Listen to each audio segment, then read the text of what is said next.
How's it going, guys? Welcome back to GKP Live Pond Talk. Evening, everyone. Hope you're well, Daz. Hope you're good. Yeah. Just mute that one so that doesn't start playing in the background. First of all, guys, as you can see, there's only the two of us this evening at press. Personally, myself and Daz, we'd just like to wish Mick Lawson a speedy recovery. Unfortunately, guys, this yesterday evening, he was taken and admitted into hospital. I'm pretty sure he won't mind us saying he has developed pleurisy, which has turned into pneumonia, and the pneumonia has set him back, and he's been admitted. At present, he's in hospital. He's under good care, under good observation by the staff, and they're administrating him antibiotics. So fingers crossed, it'll be a speedy recovery for him, and he'll be back on his feet, and he'll be back out, and he'll be back with us ASAP. Now, if all goes well and he does get out, he will be missing the following week unless he does a live one from his holiday. Because hopefully, fingers crossed, if he gets up and he gets well and he gets better, he'll be back, he'll be with us. But next week he's away on holiday. As of yet, we're hoping, fingers crossed, that he does, and we'll just have to see how it goes. But hope you're feeling good, mate. Hope you're feeling better soon. Yeah. Go on, bud. I'll let you have your bit of say, Daz, if you want to wish him my best, all and everything. Yeah, take care, mate, and I wish you a speedy recovery. We're missing you already. Yeah. The downside to Mick not being on means now that everybody will have to wait a little bit later for him to showcase what he wanted to do. What he wanted to actually do was show us the completed, finished look of his garden. He has had a lot of work done by, I knew I'd get it wrong. This gentleman over here is done him a great deal of flagging work and such, and tidied up the first section of his garden, and then all the work that he's done around his now then, what's he call it? He's got his Zen garden area has all been done. And if any of you did see the live stream that we did from Sunday from Daz's Koi Farm, he now has quite a few koi in his pond. You were hoping to be able to showcase everybody that and let everybody have a look, but we'll have to wait now until next week, or perhaps maybe the week after, to do such a thing. But main thing is that he gets better and he makes a speedy recovery. So yeah. I hope you're doing good, mate. I hope you're feeling a little better than what you were last night. I'll have a quick look at the comments, as we have slightly lesser number than normal, but there are other channels going live at the same time. We've got David Cook says, hello, guys and all. Hi, David. Hope you're good, mate. And get well soon, Mick.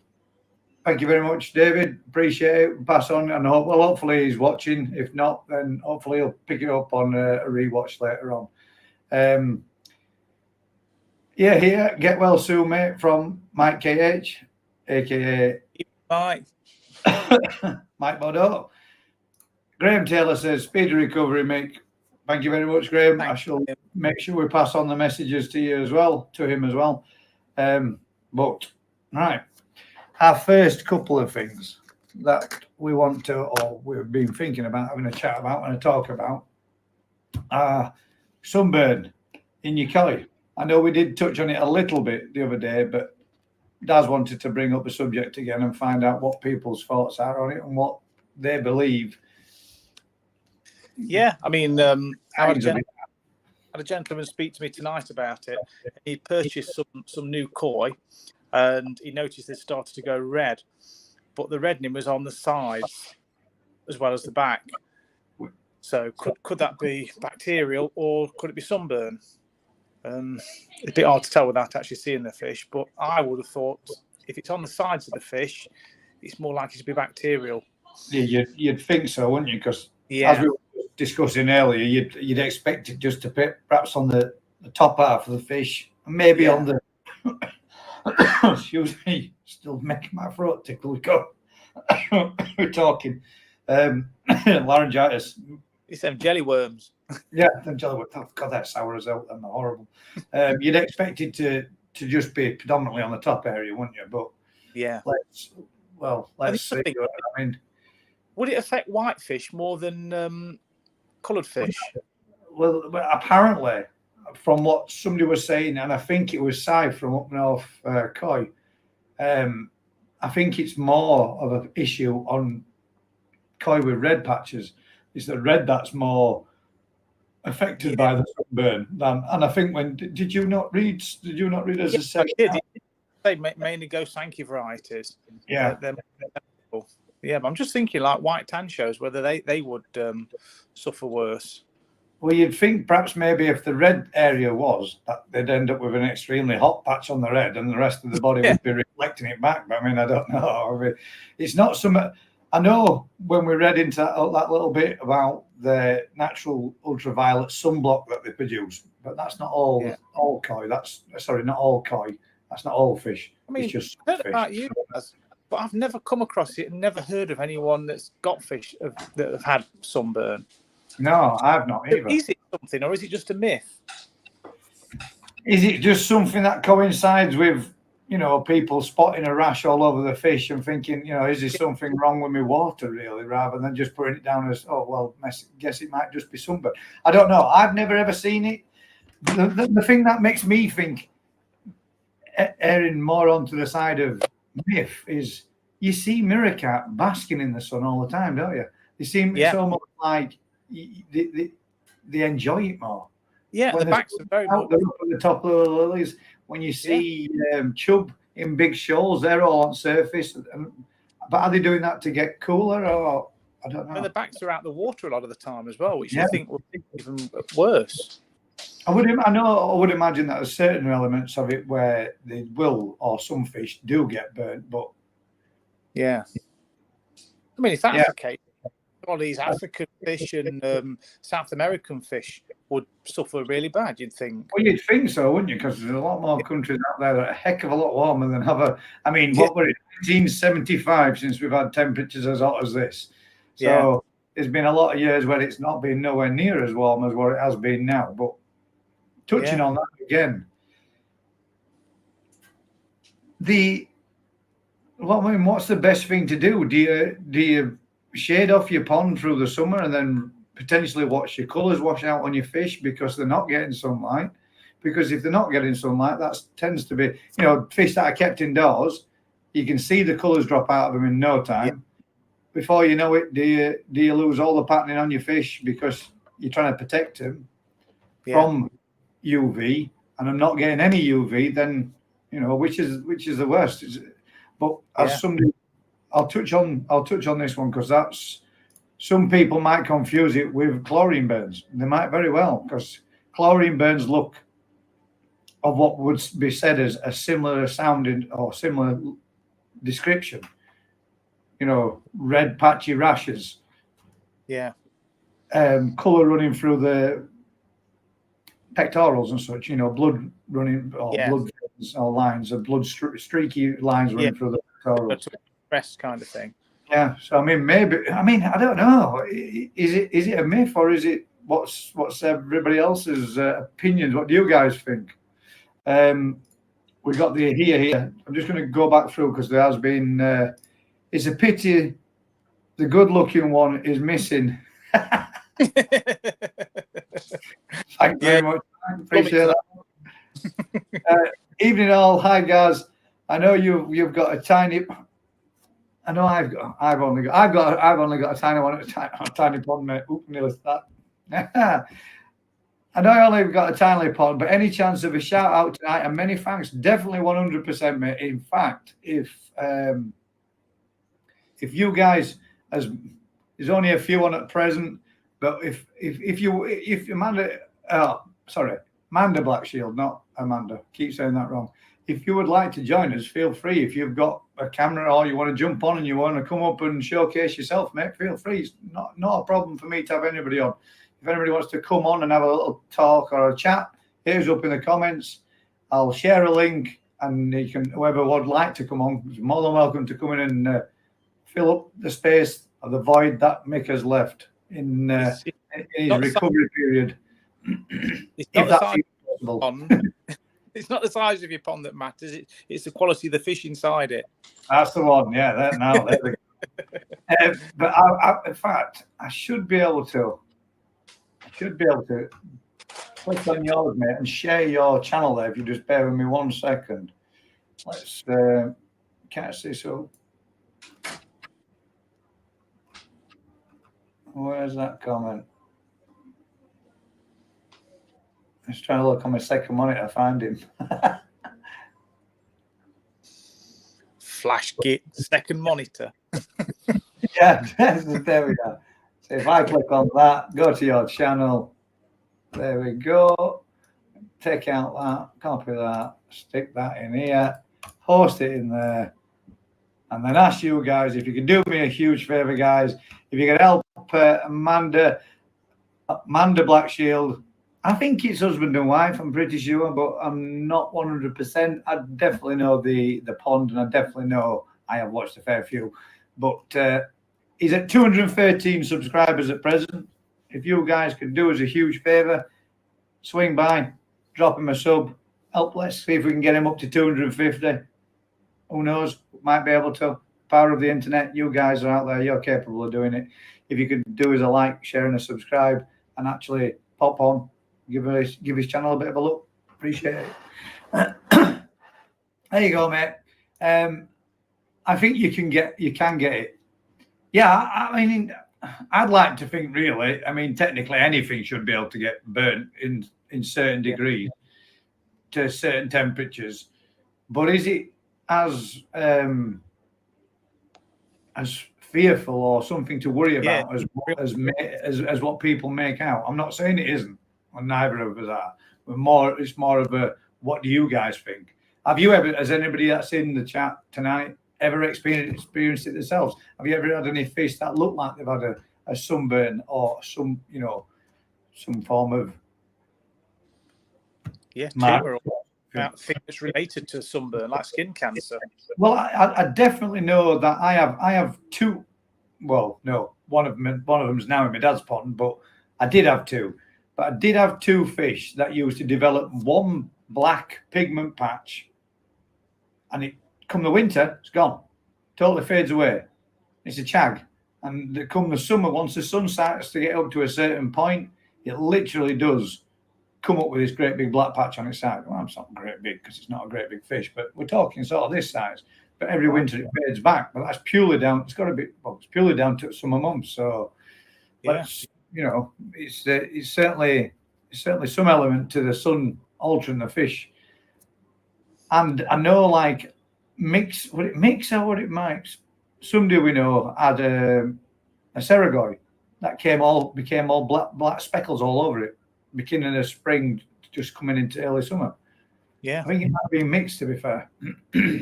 Well, funny enough, my Ginrin Saragoy has gone from silver to almost black. And I've seen it. I saw it on Kerry Coy's. Check the videos out, guys. Came down to Koi Farm, Daz's Koi Farm with us last weekend. I seen his video tonight, mate, and I thought, has he got a smaller metacarp? I thought it were a common at first because it's gone really dark, hasn't it? It's like black, black, yeah. But that really has. But then when it turned and I saw Ginrin in it, I thought, oh, or is it Ginrin? That is the Ginrin one, isn't it? It is the Ginrin one, yeah. It looks more like Matsu Kawabaki now. It's gone that dark. It does, yeah. Well, proper surprised to see that. I mean, kind of funny you should mention it and touch on that, because I was sat there thinking, is another new fish? Thought you might have possibly gone and got yourself a new. No, well, I don't know whether it's turned to trash, whether that's it. It's all the brightness has gone out of it, or whether it is down to the excessive UV, the sunlight we've had this year.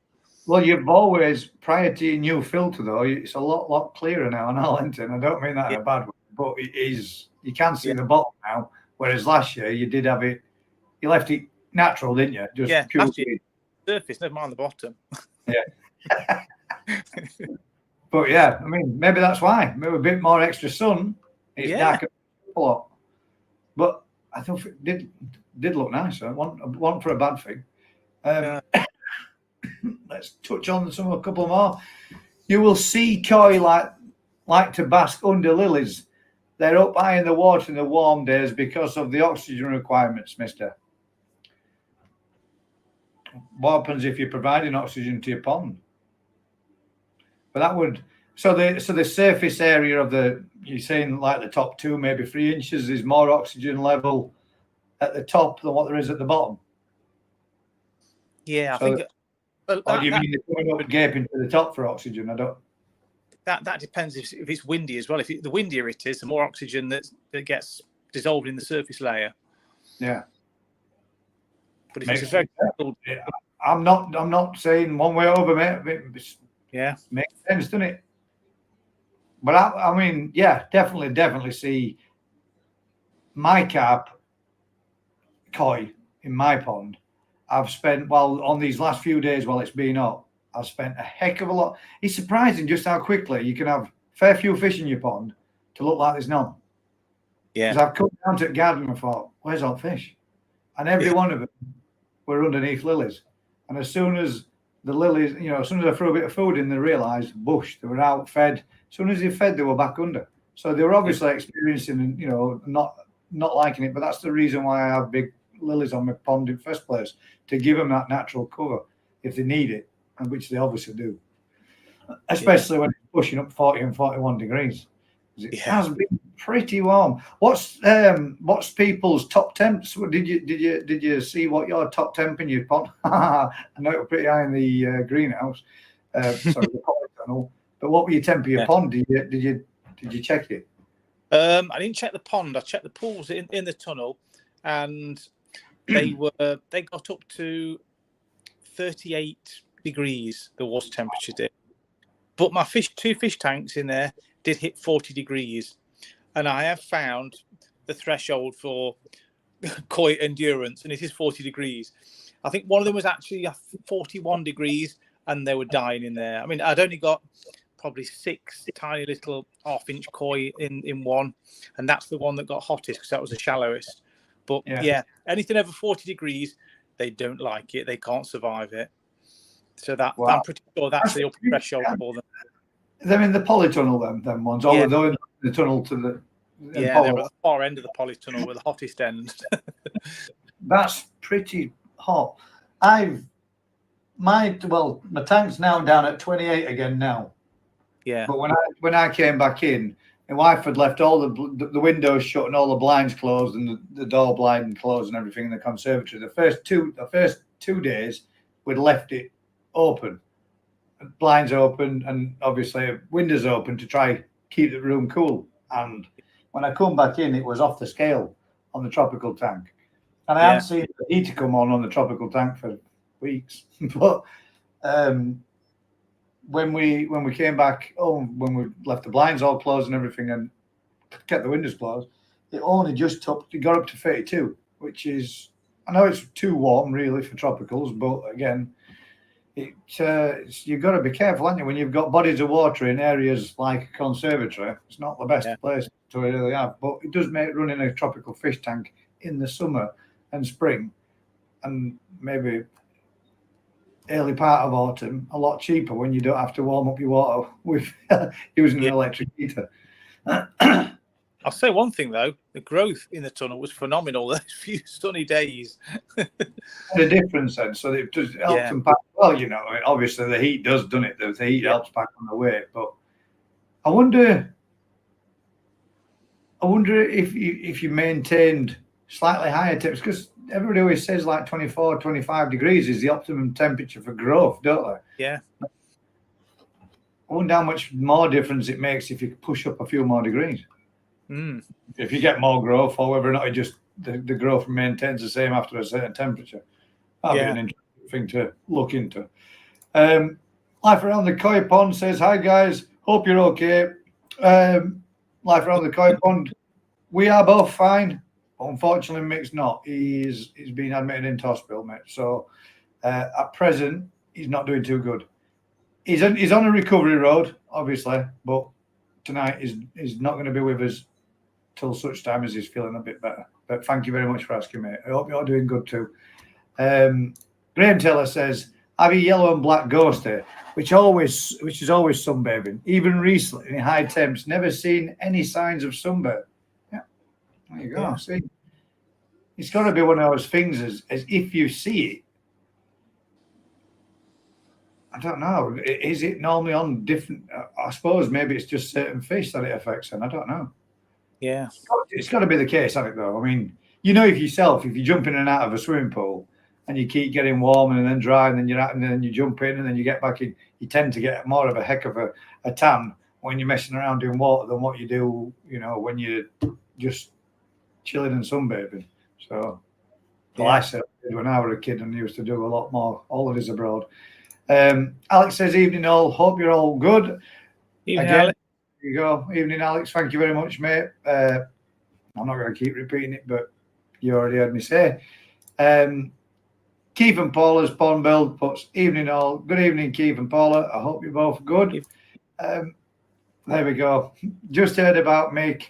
Hope he gets better soon. Thanks very much, Alex. We'll pass on your kind regards to him.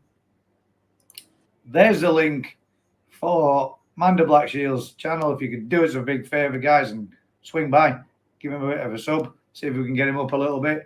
And I'll refresh his page right now and let's see what we've managed to get him to. Well, if nothing else, mate, you've gone up free. Stephen Paula said they've just subbed to you. West Yorkshire Koi, best weed killer to use. Ooh, now then, there's a best weed killer to use. Well, if you want to... What? For aquatic weeds or garden weeds? There we go. There's a question back at your question. Aquatic weeds or garden weeds? I can tell you some products, but probably not the best thing to say. I advise you on that. That's right up my street. Yeah. I can tell you something if you don't want anything to ever grow back there again, that you can pour over it, but you will guarantee nothing will grow there again, and that's diesel. But yes, that poison. That's called a herbicide, a residual herbicide. Not advisable. But obviously, you might want to use something more along the right, proper lines. Best form of weed killer, mate, is digging it up and removing all the root if possible. Yeah, not necessarily, Gaz. Seems like bindweed. It's impossible to get out. Bindweed. That's the one that wraps around with like a white trumpet flower in it. Yeah, that stuff's bad. If you cut through that weed or chop it up when you're turning your soil over, you spread it all around your garden. You make more. So there. Let us know Yorkshire Koi which you want in a pond, out of pond, around the garden. You know what type of you're looking for. Live around the koi pond says just subscribed. That koi says evening all. Hope all is good. Yeah, thank you very much, mate. As I've just said, fine for us, not so much for me. Speedy recovery, bud. Used to keep koi in glass tanks in a lean-to polycarb shed. I did run into the problem one fish were red in nature and most noticeable on the white fish. I don't know what it was. Could have been diseased. There we go. And there you go. This is a plus for you. This will make you feel a little bit better. My Surrogoi is gone black. That's interesting. So maybe it's a Surrogoi thing. Yeah, well, I would imagine. Oh, sorry. I'll stop that because shut up. Siri was literally dictating everything I was saying then. I've read some, and some of them start off black. So yeah, they do look a lot darker. Yeah, the black coloration must be inherent in them somewhere. Maybe it's just something that triggers it to come back from being sort of silvery grey to go into black. Yeah, I'd noticed that when they were slightly small, they were way darker than what they are now. But then again, there is one or two of your Surrogois, especially some of the gin rim ones, that are really darker than the others anyway as well. Yeah. Quite noticeably so when you watch your videos back and have a look at just the difference between them all. It's quite a few. I'm talking natural fish pond, mate. Yeah. Talking natural fish ponds. He's meaning like, I get you, mate. Yeah. You do see a lot of them, don't you? Sunbathing in like your national pond. That's what I was meaning, mate. You like if you see your mirrors and your ghosties and all the rest of them and all that, your crucian or common carp, they're always up at top basking, but they are a lot, different coloured fish, aren't they? Totally dark. They're all that deep olive green, aren't they? Or Yeah. 25 degrees. We did do a couple of water changes. Mine pushed to 27.2. So that was the maximum that mine got to, 27.2, which is pretty damn hot. I didn't know whether or not if that were going to be like when you turned around and said, mine has got up to 30 odd degrees in polyethanol. Oh, I don't need to worry too much about 27. It was like a hot bath, literally. I wouldn't. it would make me wince a bit getting in it. You got in it. I stuck my arm in, and I thought, wow. It's a fair bit of heat, that though, isn't it? It is, yeah. Halfway to boiling. Well, not just under. Yeah. What's wrong with Mick? Wishing him get well soon. He developed pleurisy, mate, and from the pleurisy he's turned to pneumonia, and pneumonia has took him under the weather. He's been getting a lot of chest pain and pain in his side, and he also has a blood clot, which fortunately they managed to catch before it became an issue. So, yeah, not good at present. He's not, at the moment he's doing all right.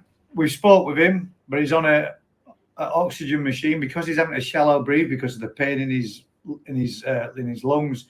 His stats are dropping low, so he's having oxygen to help keep him elevated and keep him on the the right track, so to speak.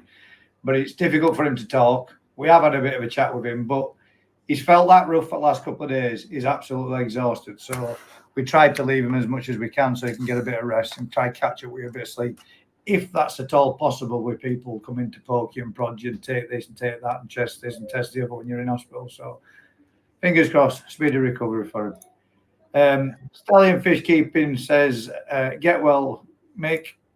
Sorry to hear about that, Mike. Hope he gets better soon. Garden weeds. The question from Koi. Yeah. Well, if they are your normal type weeds, nothing too woody, then things like bramble, they don't respond that well to weed killers like glyphosate. But glyphosate, Roundup, Roundup Pro, they're all glyphosate based. They are a translocated weed killer, which means the weed killer goes in through the leaves, goes right back. The plant absorbs it down to the roots, and then it normally takes about 2 weeks. You spray it on, you think, well, this isn't doing much. But then after about 2 weeks, all of a sudden the plant totally collapses, shrivels up and goes yellow. So be patient with it. Don't put it on and think, oh, it hasn't worked. It's good stuff. But any of your more awkward weeds, nettle, creeping thistle, bindweed, couch grass, all those kind of weeds, it'll knock them out, no problem. The tougher, woodier weeds, like brambles, and some really established nettle, then I'd go with something like SBK, which is stump and brushwood killer. That is good stuff, and that will take out your woodier stuff. There we go. That was a little bit more information than what I bet you expected. Job, so my screen. While we're on the topic and subject, is it right that when you get your dandelions growing in your garden, it's because, i.e. your lawn, it's because the lawn is short of something? I watched a program where this guy said you should naturally let them do the job, which is to regenerate or redo something for the lawn. So you should allow them to clock and grow, and in their own time. It's like, and I think it's the same with clover as well. Free-leaf clovers, they grow when there's certain elements more available that they prefer instead of the grass. And then as those elements get used up, the clover dies back and the grass comes back stronger. Yeah. Well, thing with clover. I left my whole lawn. My 3/4 of my lawn last year were just clover. Yeah. And it was brilliant because I didn't have to cut it half as often. I thought I could just replace my whole lawn for clover. Clover for me, that were cool. But it felt so much softer on your feet. It was nicer to look at, brighter green. But this year, it's all gone. And all my lawns come back really good. Yeah. Well, clover is a member of the Leguminosae family. And all those plants in that family, which is basically the pea family, fix nitrogen in the roots. That's it, yeah. Little nodules on the roots. And they store nitrogen in these nodules for when times are hard. But if the clover dies, then it releases a massive load of nitrogen into the soil, which if the grass that's already there will benefit, and the grass will grow really vigorous from that released nitrogen in the soil. And do dandelions do a similar sort of thing as well then? Yeah, I mean they have quite a sort of rich root. So when they die again, and docks do as well, that will put goodness back into the soil. Yeah, because this guy had got it was a great vineyard. He'd bought this vineyard, and they'd had all the waterways, but for years these vineyards had hardly produced anything. And they tried and tried and tried. They treated and treated and all sorts of stuff, and nothing worked. And they got a specialist come round, and he said, and they were looking at the grass and the soil between the vineyards, and said, "Oh, your soil's no good. This needs this. This needs that. Just leave it." So they left it for 12 months just to do what nature wanted, and millions and millions of dandelions grew everywhere, and they allowed them to grow out through that year and the following year. And after that following year, they'd all died back, and they got a bumper harvest on their grapes from the vine.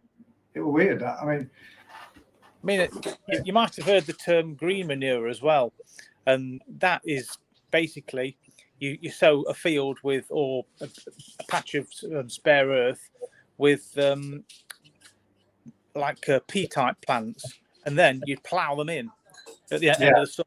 Turn them all back in underneath. Turn them all in, and they all rot down, and all the stored up nitrogen from the roots of them fertilises that patch of ground. The farmers do it quite often. Yeah, they a bit of land fallow. They'll leave it fallow for 12 months and then turn all that back in. Yeah, so right. Yeah. Sure. Yeah, you forget all that stuff that you learn in geography. I remember that one. We didn't take the temperature of the pond. It felt warm. I was putting in 2 large bottles of frozen water near the filter outlet every hour. The fish loved it. We're all sunning themselves. There you go.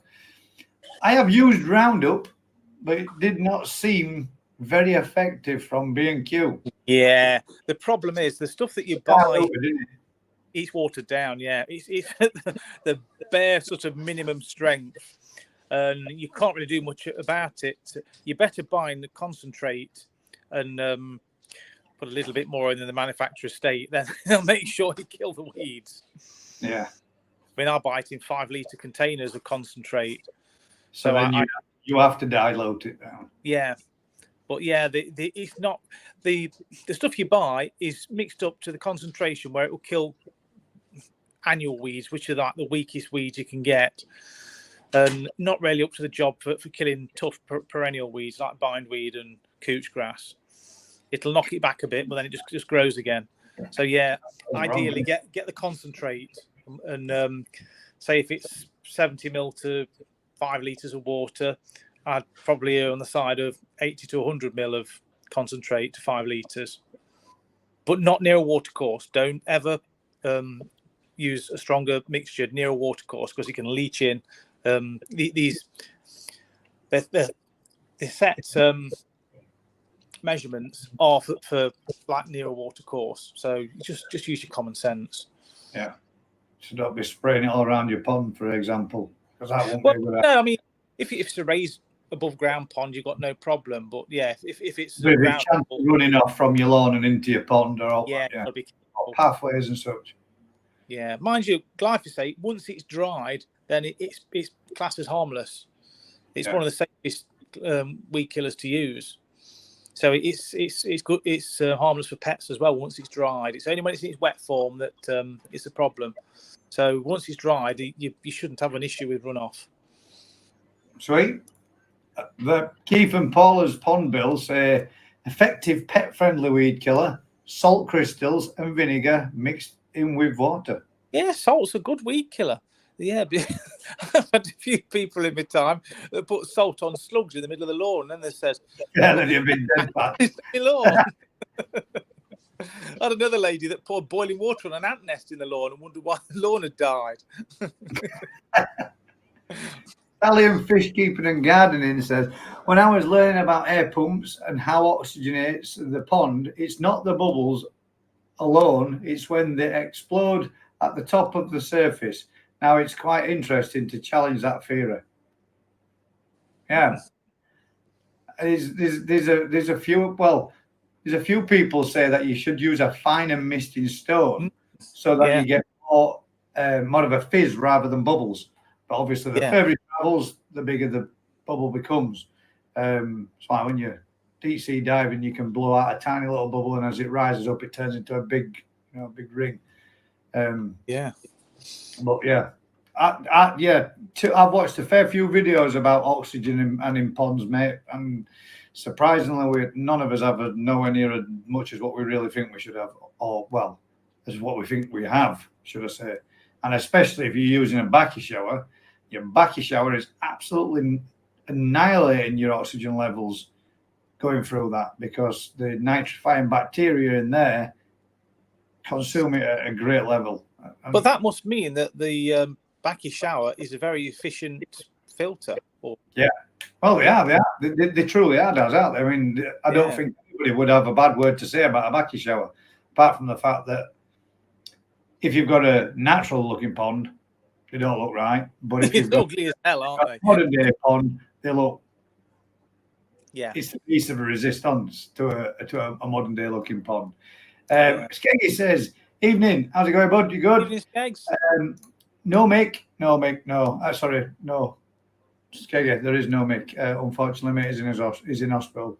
I'll say it again. Might as well. He's been taken in last night, rushed in late towards last night or yesterday evening. With he started with pleurisy. Pleurisy turned to ammonia. Pneumonia. He ain't a fish. I said that earlier on today as well. So in fact, we could probably sort him with a few of those tablets. Has somebody got any some Vercon? We'll take him some Vercon in a bottle of juice. Take him Vercon and a bottle of Lucozade. That'll sort him out. Glass of pond water. Glass of pond water, 9.5 pH. But yeah, it's gone into pneumonia, and from that they've also found that he had a blood clot as well. So fingers crossed, he's on a speedy recovery and they've got him in the right place. So hopefully, a couple of days he's going to be in there for. If not, worst case scenario, it's sounding like it might be about 3 to 4 or 5 days. Got clapping hands from Coy Beginnings. Evening, Skeggy. Hope you're okay, mate. Evening, KB. Good, thanks. Life around. Graham Taylor says there used to be a product called Clovertex which killed most hardy.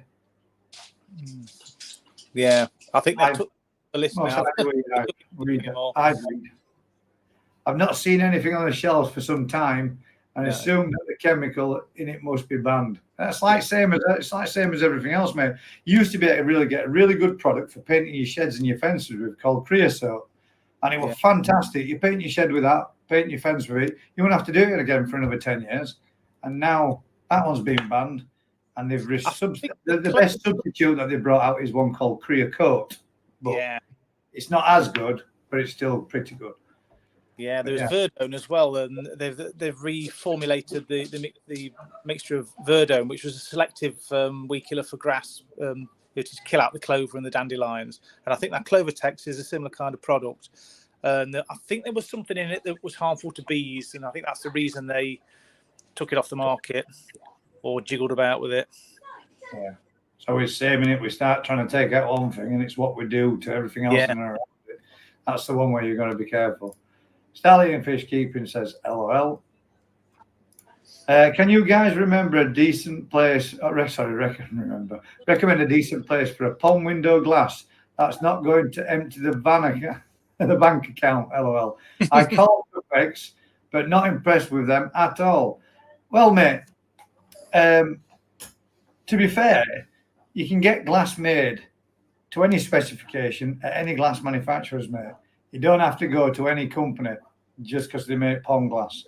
You be a builder's centre have a glass department, as in like the builders merchants builder's centre. They also have a glass department, and they will produce you any glass you need to your spec. So Try them, mate. Might be. I'm not saying it'd be cheap. I don't know. Never looked into it. But you don't just have to go to companies that specify for glass just for ponds. All it is, mate. I'm surprised. I've tried laminated glass with like your windscreen has a membrane between it. Laminated, yeah. So all they are is just triple laminated glass. Now, your shopping precincts and such, those like your glass. All those are the same thing, triple laminated glass. Now there must be somewhere. Wait. On for a bit. There must be somewhere that they take that stuff to recycle. You must be able to buy second-hand laminated glass like that. Surely they don't just trash it all. There must be someone out there that deals in it. Yeah. And I would imagine it's a fraction of the price as well if it's second-hand. Yeah, definitely. At the end of the day, you can build your pond to the size of your window. If you get the window to start with, you can build the pond to suit, can't you? Yeah, that's it. And then you could really break your bank account. Yeah. Yosh Coy says, I tried white vinegar and salt and some washing up liquid off Amazon, mixed it up together. It did nothing to the weeds. Oh, that's a shame, mate. See, sometimes, depends what they are. Some of weeds, when they come up and they actually grow, are quite pretty. So a lot of times we take out weeds thinking, I don't like the look of this. And it is actually quite a pretty. It's like when you were walking through that meadow, all those natural flowers that were in there. Oh. It was stunning. I would love them growing in my garden like that. And I'd just let my lawn grow. But obviously, every time you walk through it, you'd wreck it. But a lot of them are really nice. Yeah. Skeggy says Tuffex is the best place. Must be true. I've heard. So, he's bang on right with that. Yeah. Yeah. I think they are pretty much the cheapest, and they're good quality, the good service as well. Well, stick that little ticker up now because everybody knows who we are and where we are and what we're from and what we're about. So there you go, Mick. Get well soon and a speedy recovery from us all, bud. Back to comments. Why did you put washing up liquid in it? Why not? I wondered that. The clean weeds. Yeah, make sure they're clean first before he pick them up. Well, there is worms behind that. The washing up liquid breaks down the waxy cuticle on the surface of the leaf. It's called a adjutant, I think it is, or whatever. You can actually buy it concentrated, a similar kind of thing to mix in with your weed killer when you're spraying. Adjutant, that's it. And it through the cuticle of the leaf, which allows the weed killer to penetrate in and makes it more effective. So yeah, there's method behind the madness. Yeah. Right then, let's see what this one. Barry Hill, good evening, guys. Hope you all keeping well. Thank you very much, Barry. Doing very good for yourself personally, but as you can see, Mick Wood, nobly with us, is at present in the hospital and not doing too good. He's in the right place and he's on a recovery. So, but yeah, our thoughts are with him right now. Give him some fake and some zeolite. Yeah, definitely. That'd be funny. Mick, and some bacon and some. I got some. In fact, I've got both. I'll bring you for a Saturday. What about using pool sand filters? Remove the sand, fill it with K1, self cleaning, pick up one second hand for 30 to 40 quid. Yeah, I don't honestly, mate. Zero. I would say that is a good shout because I've heard of people using them for specialized filters, just the same as. Nexus make one, don't they? Pressurized bead filter. Yeah. Give it a go. For 40, 50, 30 to 40 quid, it's worth the trial. And just to see if it works. If it doesn't, I've heard a few people doing pillar and get yourself a pool. Get strong, Mick. Don't rush back with the pond. There we go. Oh, crap. At least he's in the best place. 100%, mate. 100%. Yeah. Zero. That's basically a bead filler. Yeah, I agree. It definitely is. Just bought some extra strong weed killer. Doff. Off eBay. Doff. All right. So is that the product, Doff? So give it a try and hope it works. Are you? Have you got a bad case of weeds, mate? Or is it a bad case and not really like gardening and spray it down and then just pick it all up and break it up afterwards? Because I could go with that kind of gardening. That's the worst thing. doing your lawn and all that lot's not a problem, is it? But when you're on your hands and knees and you're crawling around, you think, when you start looking, you realise just how many weeds there are. You're there for the rest of the day. It's a nightmare. Matt Scott, UK. All good, guys. All Paul's good. Yeah, well, there you go, mate. You've probably heard me say it already 200 or 300 times. So the next question from Zero is, so I paid 200 for a Tempest. I honestly do not know why anybody would pay 200 quid for a Tempest, mate, because if you ask me, in my opinion, are well overpriced plastic pipes with a couple of valves on that most people could make themselves in an hour. Yeah. Not saying that the Tempest is no good. The idea of the design, I know what it is, but there's plenty of people that have made them out there, and I think they've done them at a fraction of that price. I think Derby Coy made his for about 80 odd quid or something like that, wasn't it? I'm sure. I forget, but I know it was at 200 quid mark anyway. He saved himself a lot of money. The only thing he was struggling with at the time when he made it was the polycarb tubing. Because of COVID, it was difficult to get hold of. I don't like spraying bug killer for that reason, but I do. The bee is very important for the cycle of the plant life. 100%. Yeah. And apparently, it ain't so much the honeybees that we need to be saving. It's the natural wild bees that naturally do more pollinating than anything else. Yeah. I see one in the pot. If I see one in the pot greenhouse, I hold back spraying anything. Or I wonder if that's. I see one in the top greenhouse. Bees, I hold back spraying anything. Yeah. I see. Last year, I found about 3 or 4 floating on top of my pond, and I literally put my hand in and picked them up, took them out, and I sat them on my hand with a little puddle of honey until the little fellas dried off and flew off. I kept them until they were strong enough to get away. But it was cool to watch them lap it up really quick, and it was good. I did that all the time. It stung me. It stung you, didn't it? It stung me. I did it with me. It died anyway. I thought, oh, I'm not doing that again. With my nephew. Me and my nephew, I give my nephew one, and I've got pictures on Instagram of him. He's holding it on his finger, and it sits there, and his mum goes, "You crazy? What do you let him do that for?" I says, "Well, he's going to know what it feels like if it goes wrong, isn't it?" What happens if he's allergic? Well, what if? I don't know. We'll come to that when it happens, but you could try going direct to Filts in St. Helen. There you go.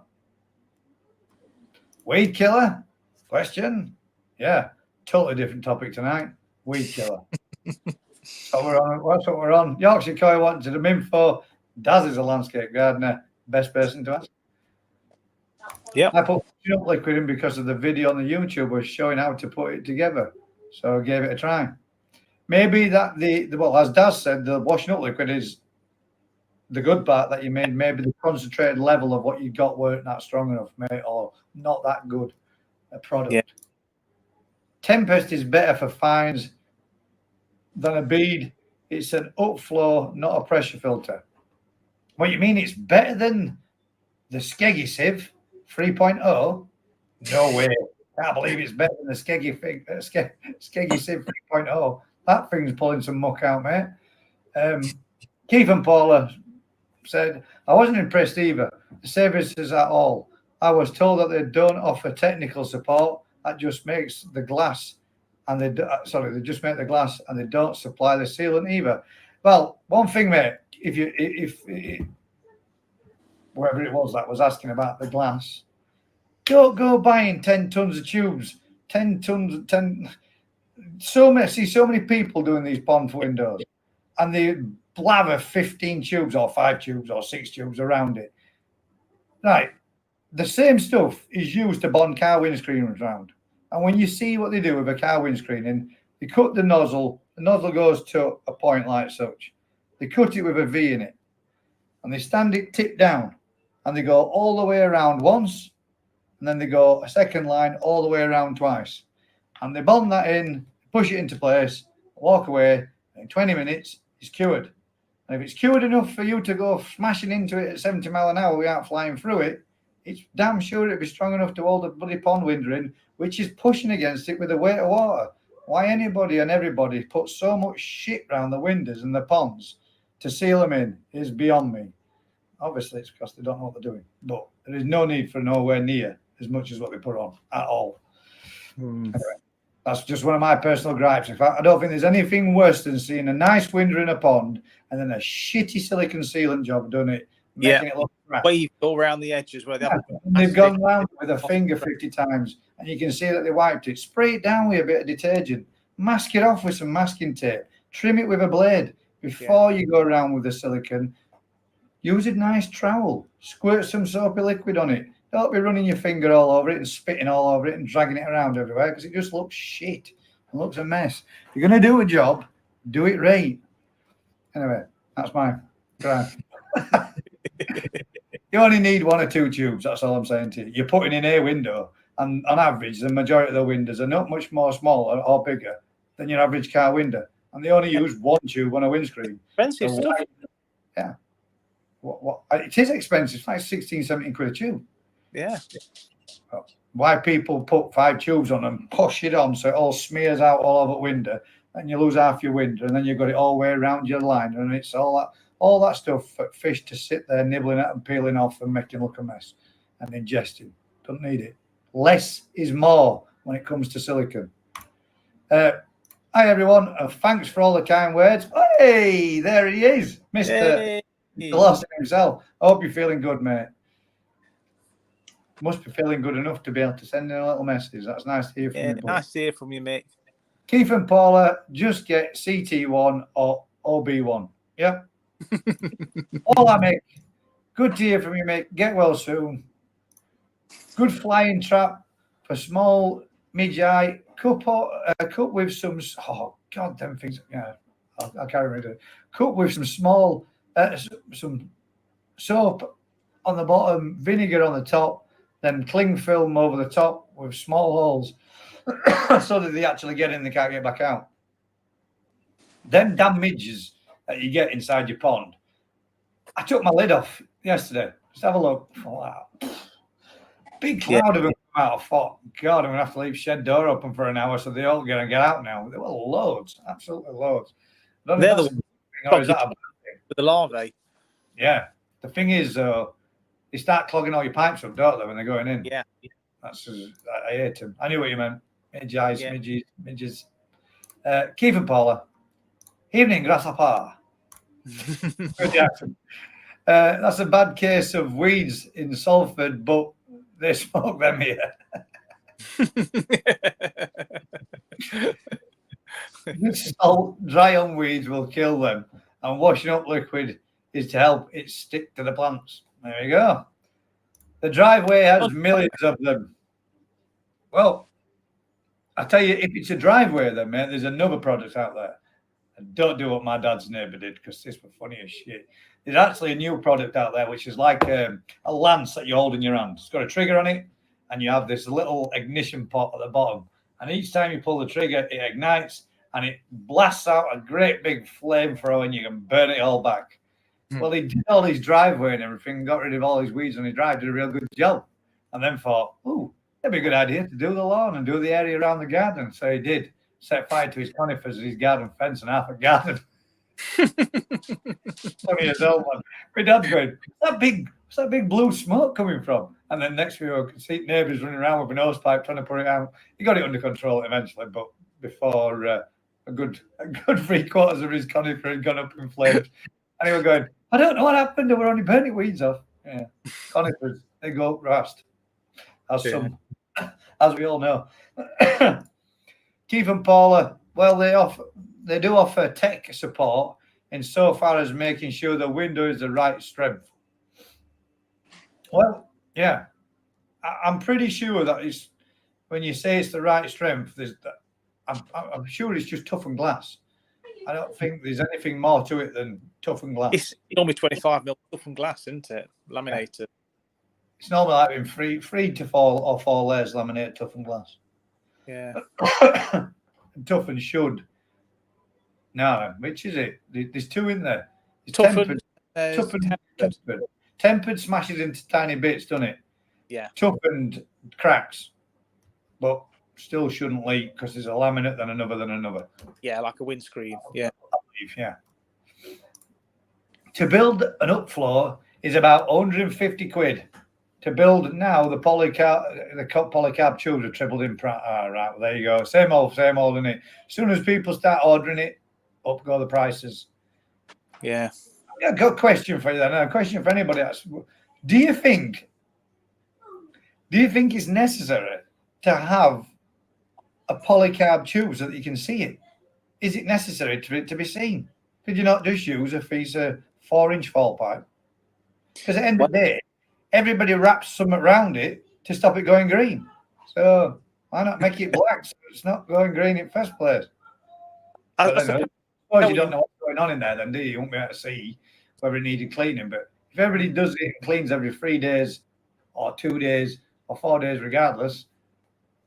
Yeah.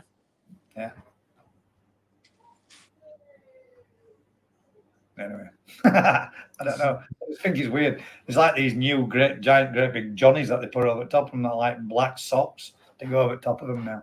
Everybody seems to be using them. Extra protection just in case. Super ribbed. Best thing to kill weeds off all year round. Your pond is boiling hot water. I hope you're feeling better too, mate. Hope you're good. Yeah.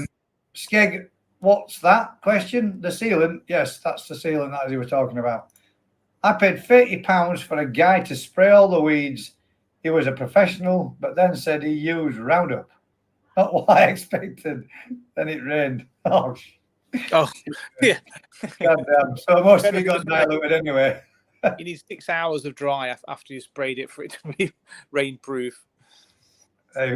Yes, that's Skeggy's answer back to Kevin Paula. That's the CT1. CT1's your best one. And there is another product. I've got some in my van. It's what they use for external PVC sealant on patio doors, windows, etc.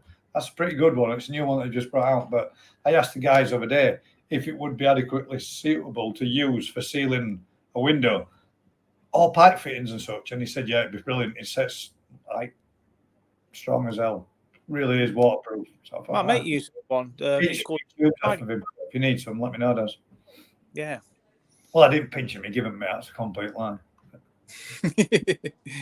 I won't look him. Did text him. Yeah. Thanks, Dad. No problem. So as long as the glass is in tight. Yeah, that's the main thing. Oh, what's this? It's a small, fuzzy little. That's a small dog. House. Is this the new pup? Is it the one you're making the new? God, that's Dove. Yeah, it's Dove. The framework. I need some of what he's having.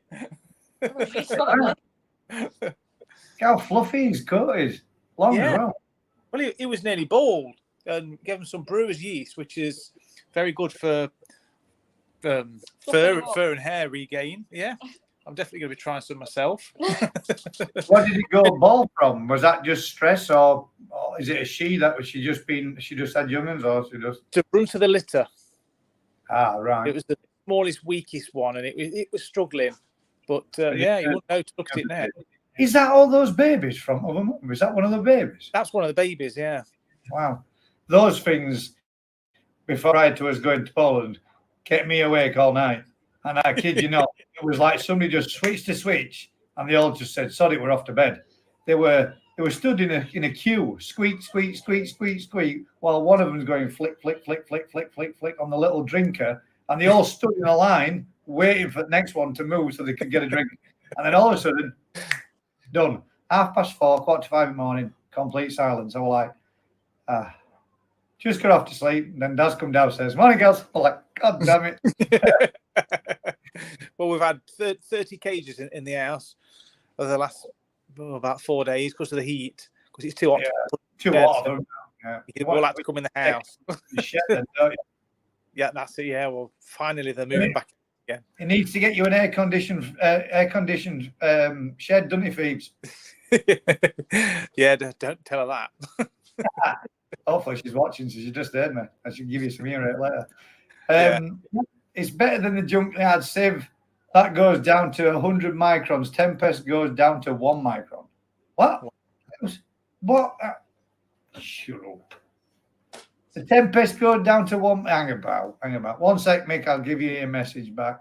It's coming. Statement of the week. How does the Tempest go down to 1 micron? And your sieve stuff goes down to how many? How many did he say? 100 micron, wasn't it? That can't be right. Surely to God's kegger. No way. The sieve goes down to 100 microns. The Tempest goes down to 1 micron. How does it do that? Explain, mate, because that would be cool.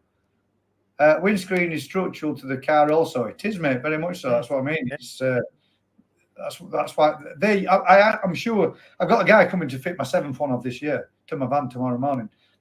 I'll ask him what the product is called, what they use. But I did ask him, is that amount of water silicon?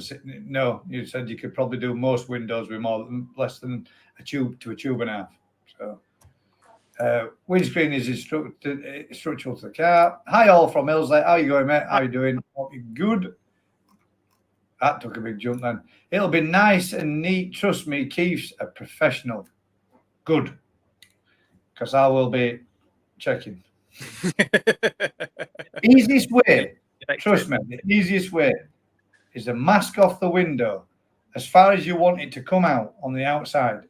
2-inch masking tape. Nice line, straight. Use a razor, scalper blade, trim it square off the bottom. Line your next piece over the top. Run it all the way across the bottom. Line your next piece over the top. Run it all the way up the top. Once you've done, spread it out across. Once you've done, then peel it away from the silicon. And you get a perfect, neat, true line without any mess. And it looks cock on. Yeah. There's no point in going to all that trouble to make such a beautiful pond. You'd line it all up and then do a shit-ass messy silicon job on the finishing touch. The attention to detail is when you're doing a deep pond with a window. That's where you're drawing everybody to. Everybody's coming to look. The first thing they do is look at your silicon and think, what a fucking mess. Yeah. Excuse my French. But that's my opinion. Yeah. Got to be careful with getting garden in there, not all clued up and with ponds and sprays and all sorts. All it takes is one bad flow of wind and you kiss your car goodbye. Yeah, true, mate. If you get it in your pond, it's cool. But on this particular occasion, you wouldn't a fair crop to hurt them. To be fair, if it's using a sprayer, yeah, you wouldn't want to be. You've not diluted it down at all. I mean, one drop's not going to be as bad as PP and the rest of the stuff we put in there. Put some pretty harsh chemicals in your pond when you think about it. Yeah, I mean, bleach is pretty nasty stuff. And that's all PP is. Right. There you go, Skegger. That's what it's meant. Right. The main... Oh, did I put it up and take it off? Sorry. The main problem with fines is people obsessively clean their filters. Not you, though. Obsessively clean their filters. Things like Tempest work better and they get clogged up a bit. As they clog up, the more they clog up, the more they remove, the more crap they pull out. What do you think about sealant brands? Gold label. Well, from what I've seen of Vince's gold, what he used gold label on his grow-on tank, and literally months later, he peeled it all the way out. So I would say by the sounds, gold label. No, there's a thing. When you're siliconing, it always says dust-free, grease-free, dry environment. So if those 3 elements aren't grease-free, dust-free, or dry, and you silicon seal, you are guaranteed failure in some point or some place. So dried off, heat gun, make sure you get it nice and dry, or a hairdryer if you don't want to get rubber liners too hot. A degreasant, by which you need to be using solvent-based, not oil-based, solvent-based. And then good dust-free environment. So clean it off first, degrease it, dry it off. Do those, never have a problem at all with any form of silicon work.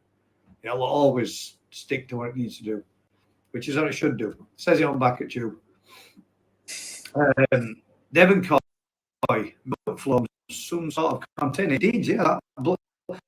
That one with a pressurized lid on the top. He did. No, it's laminated usually 21 to 25 mil. But if you have a very large window like the one Lee Hadfield is having, which would be triple laminated, you can get well, it's the same things. It depends on your specification. If you want to buy triple, quadruple, whatever, you can buy it to whatever you want. I mean, if you were only having a small window, you could probably get away with a double, I would have thought. But would you want to risk it? I won't risk it. I mean, some of them look like when we go to those sea life centres and what have you, they don't look like that thick, man. Some of them. But imagine one of them things cracking as you were walking through it. Maybe Lee needs it to be bulletproof. Yeah. Oh, well, at that thickness, it ought to be, didn't it? Yeah. I asked Dad. He told me I'd need to speak to an engineer, as they don't offer that type of advice. I spoke to some techie people I used to work with. I need 39 millimeter thick for a 3 meter wide window. Yeah, I would imagine length. 3 meter wide. Jeez, that's massive. 10 foot. Yeah, 10 foot by what? 2 foot, 3 foot. That's a big window. I dare bet it would make, depending on your height and your width, that would govern your thickness to give it stop it having the bowing. Yeah. It, wouldn't it? They do it clear because you need to see when it's clean to boil. Well, you don't, do you? Because all right, yeah, they do. But if everybody seems to do what I've seen is a weekly, or whether it's you can see it or not, and you're going to do it every Friday, what difference does it make? Just a theory. Could you cut a window in it and stick put a vision panel in? Yeah, clear acetate on the inside, silicon it like a viewing window. I know it'll probably end up leaking. But a window inside your tube, be like a porthole. I had 12. I mean, I dare bet that'd be damned hard to do. Like that'd be funny to watch something. I had 12-hour power cut local crackhead. This made me laugh of a day when you told me this on Sunday. Local crackheads did something to his damaged the electrical power station nearby. I was looking to keep my fry alive. Crap, yeah. See, when they're young, that's the problem, isn't it? But like I said last time, mate, you can always rely on your local crackhead to do something stupid. They always do. What you have to do is give them a permanent dose. Send them into a little room with a label, a pen for them to fill in, and a little body bag under their arm where they've had the permanent dose, and then see you later, get rid. Scumbag. Roundup is not safe for round ponds, but fantastic for killing weeds. I don't agree with that type of crap, guys, in case you haven't noticed. I think it ruins many a good person, and always has done. Also, Tempest is a standalone, so doesn't need any power for an airline. Yeah, that's true, yeah. Yeah, there's no pump involved, is it? Well, there is. There's lots of people that make them with their own airline, but it does that own bubble. You're right. The actual the actual official one just does that, and it cleans by just filling up and bubbling itself out, doesn't it? Yeah, it does. So it is pretty much straightforward, flow in and flow. Send the water through. Yeah. You should do. Why do they not? If they're that good, why don't they make them bigger? Why do they do a mega one? Why do they have a jumbo size one? Yeah. I mean, you could, if they're effectively that small, if they're effective that small, which by the sounds of it, and from what a lot of people say about them, they are, why don't they make a bigger version? A mega one. Yeah. A mega Tempest. There you go. You can have that one on me. So if you get big sales on it, Evolution Aqua, I want my cut. A mega Tempest. Yeah, 10%. I'm not greedy. 3 meter window. You'll need triple laminate. Yeah, maybe. Might even be. Yeah, that's big. That 3 meter window. Damn heavy as well to move. I'm guessing you've not got small kids or anybody that likes to play football in your garden. I would. I wouldn't dare. Anyone for cricket, golf? I wouldn't dare. The kids got to just bang. Right bike into it. throw the BMX against it and smash window or something like that. It'd be like that scene in Bad Boys where the pool explodes and goes across the lawn. Skeggy says, yep, 1 micron. Go read the EA bump. I don't read bump, mate. I can't be asked. I've got more things to do in my life than read bullshit. I like to see proof in the pudding, test it myself, but I'm still not going to buy one because I think there goes my 10%. Damn it. That's it. You've done it now. I don't know. I mean, I just think they're expensive for what they are. A tube with a couple of fittings. I mean, if they were to turn around and bang them out at 75 quid a piece, I think they'd have sold millions of them. Yeah. I really do. But them being at 200 quid a piece, I think they'll have to sell for the several thousand that they sold instead. Yeah. But they probably made money on those sales. Yeah. It kind of costs a lot to produce. Because it's like a backy shower, randomized particles, what? I love Skegger. He's such It's the scientific. Yeah. Just let me get my spectacles on and I'll do some research. Because the randomized particles, K plus, they then clog up with fines. The more they clog, the smaller the filter. That's what I mean. People clean them too often. Makes sense, mate? Yeah. I prefer my dome to any £500 window. It says life around the koi pond. Are you just saying that? Do you really? Doesn't that pee you off when you have to take it out, clean it off, put it back in again? It would do me. But cleaning the window would be a nightmare. I think in the end I'd just let it go green and look at them from top. Not sure the link shows about halfway. Not sure the link shows about halfway down. What? You lost me there with that one. What link does? Gold label on Vince's grow on of yours you're on about in the filter shed. That was his liner.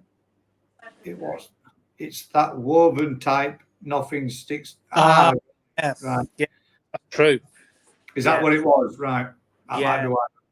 Well, that's the only time I've ever seen a used gold label. It might be the case. You might be right. Yeah. And again, you wouldn't have thought that. Yeah, I mean, I'm surprised, but that particular liner is impossible to. Nothing sticks to it, does it? I don't. No. It's like Teflon. It's just. Yeah. Stallion Fish says, very large window that would take some maintenance. It would, mate. Do mine nothing. Imagine having to go out. I mean, I've got those tiny little ones in my mini pond, and I can't be asking them half the time. That really does pee me off. Devon Koi blue balls. All lot are toughened. All lot are toughened and laminated. All lot are toughened and laminated. All lot of pond windows. Is that what you're saying? I haven't a clue. Bulletproof is 20 mil. Haha. 2x8 millimeter laminated. That's not much, is it? Yeah. Is that for a BB gun?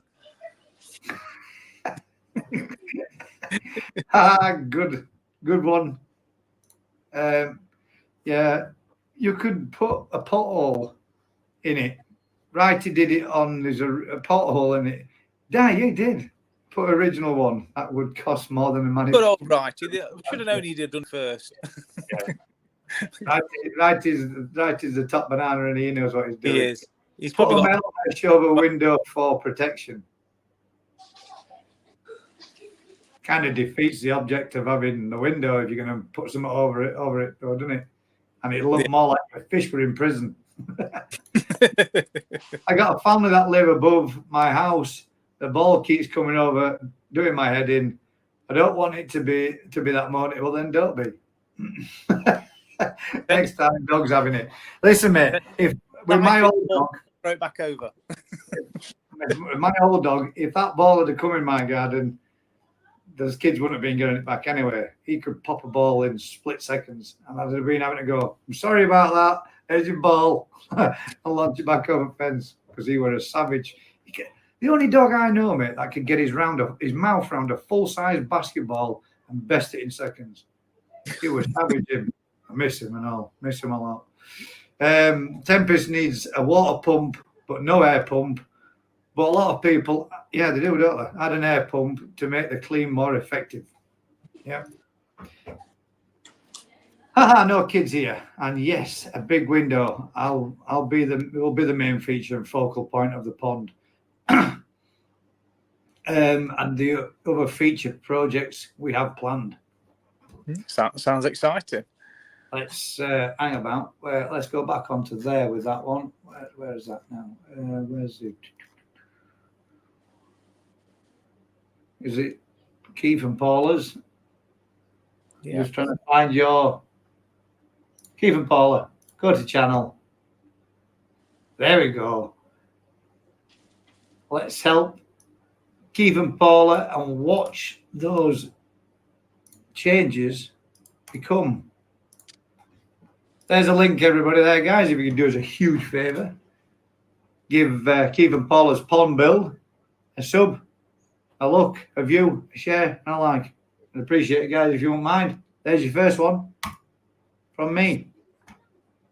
Click that bell, all notifications. Keith and Paula, thank you very much for coming back week in, week out. There's my first sub. I will check out your channel, and I probably should do this with a lot more other people and check out a lot more other people's channels, but it's hard to find the time to do half the things that you want to do. It's difficult working every day a week. The only time you get is a weekend off, and then these guys want to drag you off somewhere. I'm going to be married. Selfish wives. This is going to need a crane to fit you. You're going to need something to help fit that. Either that or 5 or 6 big, strong fellas with those suction cups to hold it in place. LOL, Stallion. We let our dog have the neighbour's ball if it comes in. There you go. Dogs are wicked. Sorry about that. Your ball's wrecked. No, rotated for 9mm rounds. No, rated for 9mm rounds, he says. Wow. That's not much glass to stop. I won't want to put that one to test. I won't be over glass anyway. Inside your fish pond, you'll be safe. Yeah. If you're getting shot at, dive in. Posted the link to EA Tempest website. Who did? You did. You posted it. Super. I'll look at it. I'm lying about. If you heard that was a whisper of me saying, I'm lying, I won't. Very expensive for me, Skeg. I would much rather go to skeggysponsupplies.com. There's a little plug for you.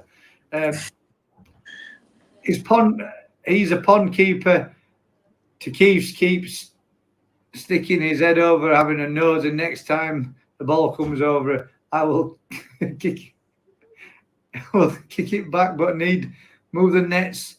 Got the right on against the fence panel. What? God damn, am I struggling with reading again? His head over, keep sticking his head over. Having a nose, the next time the ball comes over, I will it back. I will it back. It wasn't me. Thank God for that. I will it back. But you need to move the nets to get it right against the fence panel. If that makes sense to anybody else, somebody else can decipher it. Going to need a few people helping to fit that one. If anyone wants to offer to give us a hand, feel free. Where you at? Why not? Yeah. Always down for a road trip and coming to see somebody's pond. Have you got another pond to be looking at your fish beforehand? Are they all in temporary housing until such time? Or have you not got any yet? We could bring you some. I know a guy that's got some. I'm going to get it right. God damn it. Every time. And my question is, do the perfect silicon joint. Yeah, I need to draw it somewhere on my desk. Yeah, there we go. My question this week is about flow rates on a 4-foot deep pond with a vari-pump TD of 2 easy ponds. Recommend 5 kilowatts per hour. What would you set pump to? Well, your pond, the ideal thing for your pond is you should be turning over its rate of water. I think is it twice per hour. So if you've got 6,000 litres, you need to be turning that 6,000 litres over twice in an hour. I'm sure that's what it is. Yeah, I was watching a video tonight. Is it once per hour, per 2 hours or something like that? Who makes filters and filtration setups, and he was saying if it's say a 32,000 a 3,200 gallon pond, you want 320 gallons an hour going through. It's 10%. So 10% of your literage needs to be taken through. That's the arguing statement. Yeah. Right. There you go. 10% what he said, but he seemed to know what he was talking about. And I have heard that the Easy Pod is recommended, because I've just been told that again by somebody else today. Running them through too fast in your Easy Pod ain't good, because your bacteria don't get a chance. Well, you don't get enough dwelling time, so you don't get time to do what it needs to be doing and be turning it over too fast as well, bumping it off, crashing it through in your moving beds and good either. Or otherwise you start knocking all the good bacteria off as well as the bad bacteria, all the dead bacteria. So you want to be a nice bubbling, rolling bubble as opposed to splashing around everywhere in moving beds, and a slower rate going through the Easy Pod filter systems, because he was told exactly the same thing. Slow down his rates of flow going through. He'll have a longer dwelling time. His media will mature faster, because his friend was having some trouble with, let's get it right this time. Not nitrite. No. Nitrite, not nitrates. Yes. Nitrite levels were high. Yeah. Not even nitrates, as I said last week. But it is getting better. And yeah, he's getting more on top of it. Fingers crossed he has got it under control. Lots of pond window. Lots of pond windows. Knowing we did a bulletproof installation in the bank once, I'm sure Skeggy's having conversations sometimes with just people in his own head.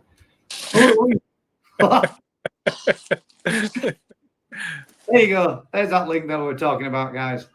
Fly on by. Give Keith and Paula's pond build a quick. Let's see. What was that? It was at 38. Let's see if anybody did. Now you're at 41. Hey. So, there you go. Amanda Blackshield was at something, and I've forgotten. 213. Let's have a check now. It's gone up free. Check out Amanda Blackshield's channel as well, guys. Let's drop their channel in there again, and we will copy, paste, and help these smaller channels grow a little bit. Least we can do, at least I can do. I am a very big channel myself. So anybody that's not here, that's not subbed, please do so. Because 79% of the people that come back and watch my videos week in, week out aren't subscribed. But yet, you're returning viewers. Returning people. If you're returning, why not subscribe?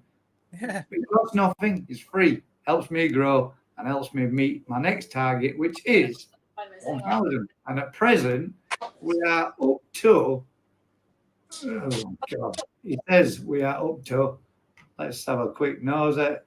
This is the bit where you probably all get to. It does in background.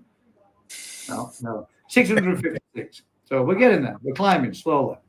There are some other channels out there that have gone past us, and God knows how, but it is what it is. But do they have as much fun as we do? I don't. That's it, mate. At the end of the day, if I get there, I get there. If I don't, I'm enjoying doing what I'm doing, and those people that do come and watch, which is the 656, are obviously enjoying it too. So if it stays there and it doesn't rise anymore, so be it. If it does, then it's a plus and it's a bonus, because I am, to be fair, mate, more than anything, as I tried to get into the hobby, and I did do. You have to squeeze in now. Is this the bit where you have to breathe in and squash against the table?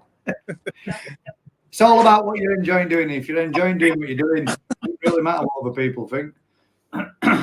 Life Around the Koi Pond says, just subscribed. Jeff says, evening, guys. Evening, Jeff. Evening, Jeff. Just subbed as well. Stallion fish keeping 20 mil minimum. Minimum. Thanks for that. I thought it was all right. I thought it was all right. Is that a bit right? Check out Peter's Pond in Huddersfield. I made a video. Yes, that's actually a good call there. Check out Peter's Pond. Peter's Pond and Goldfish, or Peter's Puddle, I think it's called. Peter's Puddle and Goldfish as well. Another small channel that's out there. He has just started to do some more improvements, and he's also got a recognisable koi in his pond now, especially from my pond, as I sent him home with one the other day when he came around to visit us. I'll be honest, I sold him one of my Beckos, and you tell me anyway you can get a Becco at 26 cm for 20 quid, because you can and you won't. But I thought, if nothing else, 20 quid is a little bit towards some fish food, and that'll help me. It helped him. He went away happy. I were happy. End of the day, he deserved it. He's a nice guy, and I know it's going to go to a good home. So that's the main thing. And I got 2 of them, and I don't need 2 of them. So why not? What I actually did, this gentleman here, because I did make this statement. Hang about. We'll have to go into it. I did make this statement. This was me last week or the week before, when I released a video that said the last koi of the season, and then I went right, this man down here, and came home with 2. What were they called now? I've forgotten. Damn it! Were the Puricino was one of them? No, they were. Mick, if you're still watching, what were the fish, mate? I've forgotten the name. No, not. What's the white one? They're not white, but they have that white with the overlay. God. Ninja from Skeggy. Here I recommend 5,000 litres per hour. It's not Karashigoi. It's not it's not Akamatsu, but no, it's a white like monster. Makashi. Makashi Ogons. He sent me home with 2 Makashi Ogons. Damn it. This guy here. It's always opposite to what you think it is. Yeah. This guy here sent me home with 2 Makashi Ogons. So I thought, well, if I'm taking 2 Makashi Ogons out, I'll make room for another one by moving on a bigger one. And last time he were there, he said he were interested, so I'll let him take one.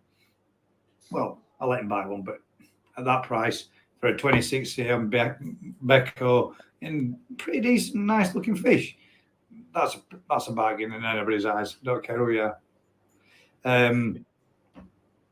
I also got what's the other one I got from you? God damn, my brains are shit tonight. The Asagi, yeah. Now, he gave me an Asagi the last time I were down there. I think he's just trying to get rid of some fish. And about 12 other little ones as well. Little tiddly ones, which were about, I would say, maybe 5 to 6 cm, which do now look to have been doing a little bit of growing as well. I've looked at them. They are starting to grow too. But the Asagi was it 7 cm? We'll say 7 to 8 cm. I balled it up, and I've got a video to come out shortly, but I was going to do it and release it prior to us going down to Daz's for the weekend. But I uploaded the video. I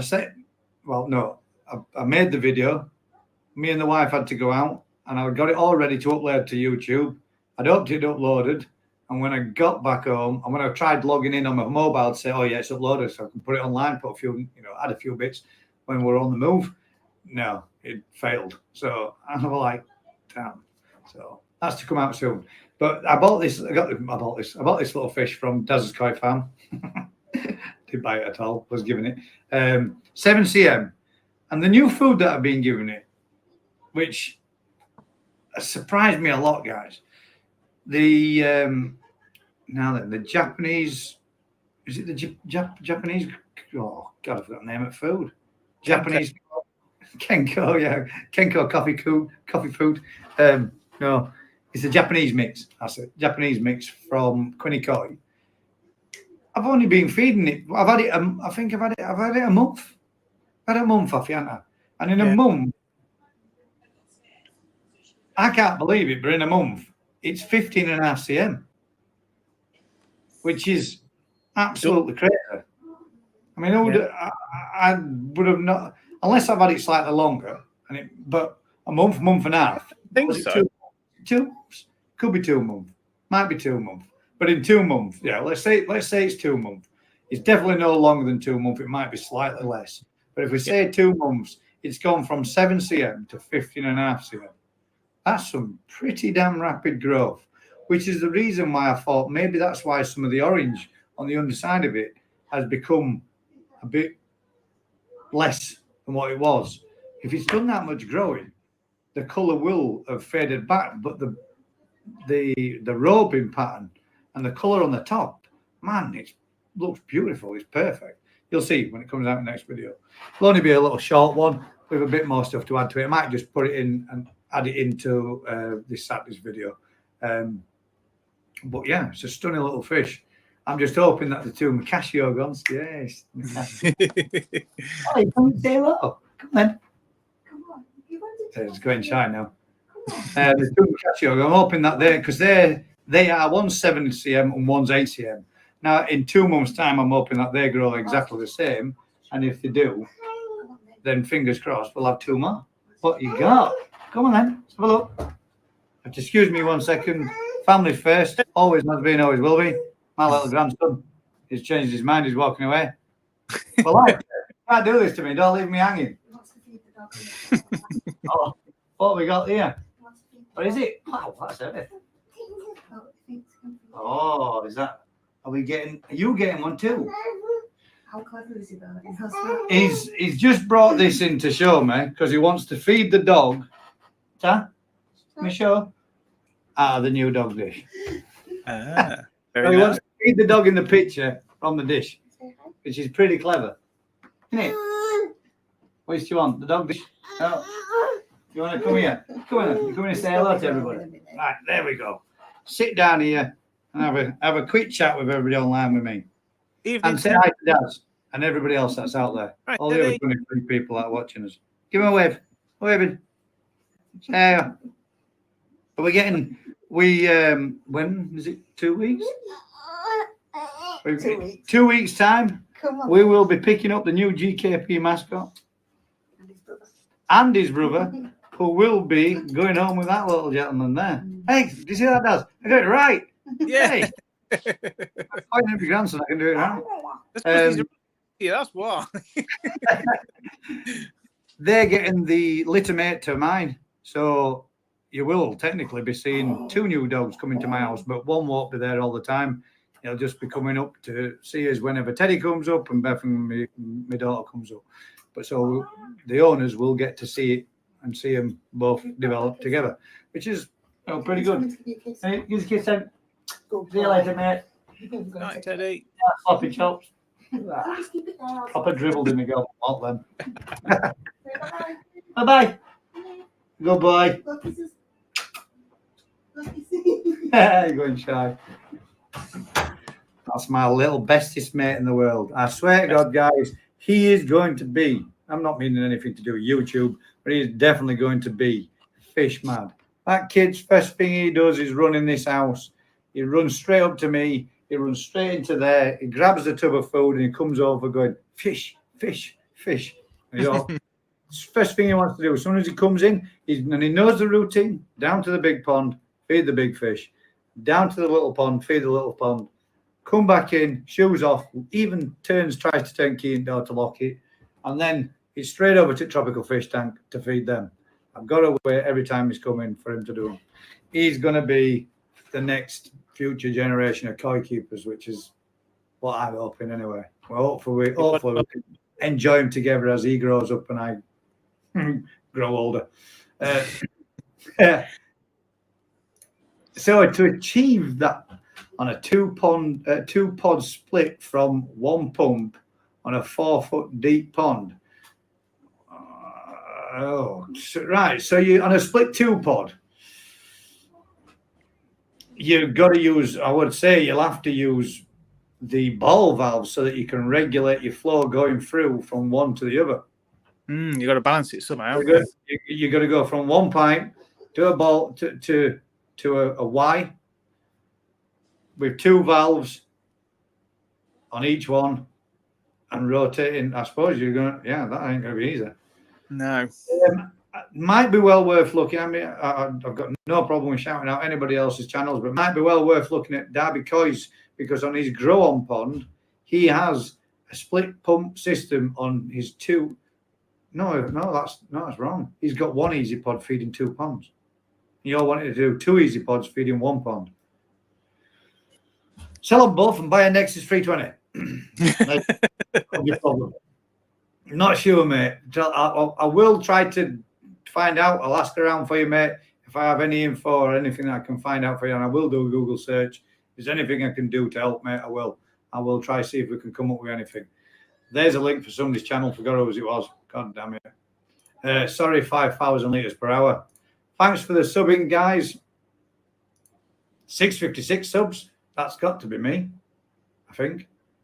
I hope. Unless you got, in fact, if that were you and I got you up to 656, what a guy. Give a shout out, Daz. I'm a massive, give me a shout out, Daz. Go on, Daz, give him a shout out. I'm a massive 15 subs. There we go. Life around the pond. Let's give you a shout out. Did you mean Daz? Go, Daz, give him a shout out because he said you, not me. Yeah, let's hear it for Life Around the Koi Pond. I'll subscribe to you, mate. I'll make it 60. Don't you worry. Well, let me 1 second, mate. Let me find you right no, here. There's no way someone has to pip you to the post, isn't there? I'm gonna find you right here. I'm gonna sub now. If I haven't already. I already be actually. Sorry, I apologise. Can't give you. Twice. Where's he gone? This is where I really could do with some assistance on the lives. Technical assistance. Yeah. Live around the Koi Pond. Go to channel. 16, you say? Better than that? 17. Boom. And all in for all the bells and whistles and tickety boos. Subbed you up now, mate. Let's get your link on. Let's see if we can get you growing a little bit. And what I will do is some of these channels I will also give a shout out in my next videos as well. So we can help by hopefully touching base with a few more viewers and a few more people that come back and watch my videos week in, week out. In fact, I think that's gone in. There you go. Link in, dropped in the comments just now. Give me a shout out, Daz. Well, yeah. Daz, and so did Gaz. So we both did, mate. Saying the pond is 4 foot deep doesn't help. You need to know the volume of the pond. Easy pods will handle 20,000 litres max. Flow rate through each one 5k litres per hour. So flow rate max of 10k litres per max. Sorry, flow rate 10k litres max. Haha, you can't keep up. That's all. I'm only at 350. All right, here we go. Let's help Skeggy out. Skeggy, 1 second, mate. Let's do it because that would be. Everybody subscribe to Skeggs. Let's get. This is just Gaz's shout out channel this evening, but why the hell not? Why not? Why not? At the end of the day, it's a community thing. And if I can't do a thing to help people that come along and come to watch, everybody do us a huge favour, please. Please go check out this channel. It's got this guy with a lovely beard he likes to stroke, and he sits there and has deep intellectual conversations and then forgets that he's run out of recording room on his phone and has to apologise and say, sorry about that, guys. That shows you I watch Skeggy because I know. What I should do, mate, more often is comment. There's Skeggy's channel. Do us a favour, guys. I can't click and subscribe to this one, Skeggy, because I already am, mate. Bell's rung for notifications. And we have mentioned your channel before, mate. But it also is Hit it up, Skeg. Put it in. It's skegnessbonsupplies.co.uk. Is that right, mate? If I'm not, please share it, bud, so everybody can check your website out as well. Because I will say this, guys, I have had products off him. He does send them fast. They do come through well packaged. Thank you very much. In fact, yeah, some very good in-depth videos. I sent a guy over to you tonight about Virkon. Yes, that's brilliant, mate. That was really interesting reading. Yeah, I was only joking when I said I don't read bulls and all that kind of stuff. I do like that kind of stuff. That was brilliant. Might have to be in touch, mate. Skeggy, drop me a price for a retro bottom drain, aerated bottom drain with the lowering kits for both. What it would be, please, mate. We have a project to do for a gentleman who might be in hospital right now. Thank you, guys. Well done. You're a great guy. Cheers, mate. Hang about. Let's done. Sorry, why not? I wish you were on. If you were on, because he'd be at work, won't he, tonight? I think he's working. Normally he would be on, but he will catch up with us later on. Yes. I've forgotten the channel name. Fill him, Taz. Quick. Think of something real fast. Koi eating plants. Now, I had an incident the other day. I was cleaning out my axolotl tank, which has got loads of watercress in it, and it had grown like crazy. So I cut it in half, and the half of the watercress, I chucked it in the tank with me tosai. And I left it in there a couple of days, come back, and I thought, what the hell's happened to that? There was just stalks left. I thought caterpillars had it, because last year, cabbage white flew in, laid a load of eggs, and it was covered in cabbage white caterpillars. It wasn't. It was the koi. There's little bits of leaf floating about. They had absolutely destroyed the watercress. Now, I know with water lilies, they seem to bite bits out, but you always find the bits floating around. They never really seem to eat it, and I just assume that they do it just for something to do, just to play. But they had systematically stripped all the leaves off the bloody watercress, so they definitely like it. Now, are we depriving koi? Should koi have a vegetable diet or a degree of it, like we have for 5 a day? Do koi actually need it? Do they require a certain amount of organic vegetable matter? Any ideas? I mean, I know people. Judging by what they do to natural plants, you see them chomping on side of your pond, chewing on eating algae, blanket algae. You definitely see them, don't you, going for it? And I would say with algae, I think they like, more than anything, fresh new shoots. Yes. And root systems more than they do all the lily leaves and such. I think, like you say, your fresh leaves, and they totally annihilate it quickly. Yeah. But do they need it? I don't know. Do they need it, or can they just exist on purely protein base? Well, what did you say about this earlier on? They're what were it? A herbivore? Was that right? Yeah, omnivore. Omnivore, because they can eat anything and everything. Yeah. But yeah, it's just a quick one. Yorkshire Koi. If you've got Peter's channel, mate, just share us a link. Copy and paste his link of his channel in, and if you guys all want to do us another huge favour and swing on by to Peter's channel and help him get a few subs as well. And in fact, while we're on, we might as well share a few. Where the heck is it gone? We might as well share a few from a few of these channels tonight. Did I put Skeggies up? I've done Skeggies, haven't I? Let's find Yorkshire Koi. Go to channel. We'll share Yorkshire Koi's up. And Yorkshire Koi, if you could do me a huge favour and share Peter's, because I can't find it, and I don't know if it's because I'm searching for the wrong name. It might very well be. Mike H says, Makashi Ogon. Sorry I didn't want to forget to ask Yorkshire Koi that, but I think you're right, Daz. I think they do, because a lot of the food contains garlic, yeah, and that all the other ingredients is that are more vegetable based. So maybe they do need the. Or maybe they say, well, they've got to do, haven't they? But why did they put ash? What's my one question? Why did they put ash into food? Is that just a packer or a filler, or is it just a what? You said some agent then? Secret. A bulking agent, I'm sure it is. So it's not a secret agent then. And Mick Lawson says, Makashi Ogun, hey Mick, what's the nurses like? Nobody's listening, it's just me and you. Graham Taylor, at Skeggy, do you or are you saying you need 10k pumps? A split will also reduce flow rates by 50%, if that makes sense.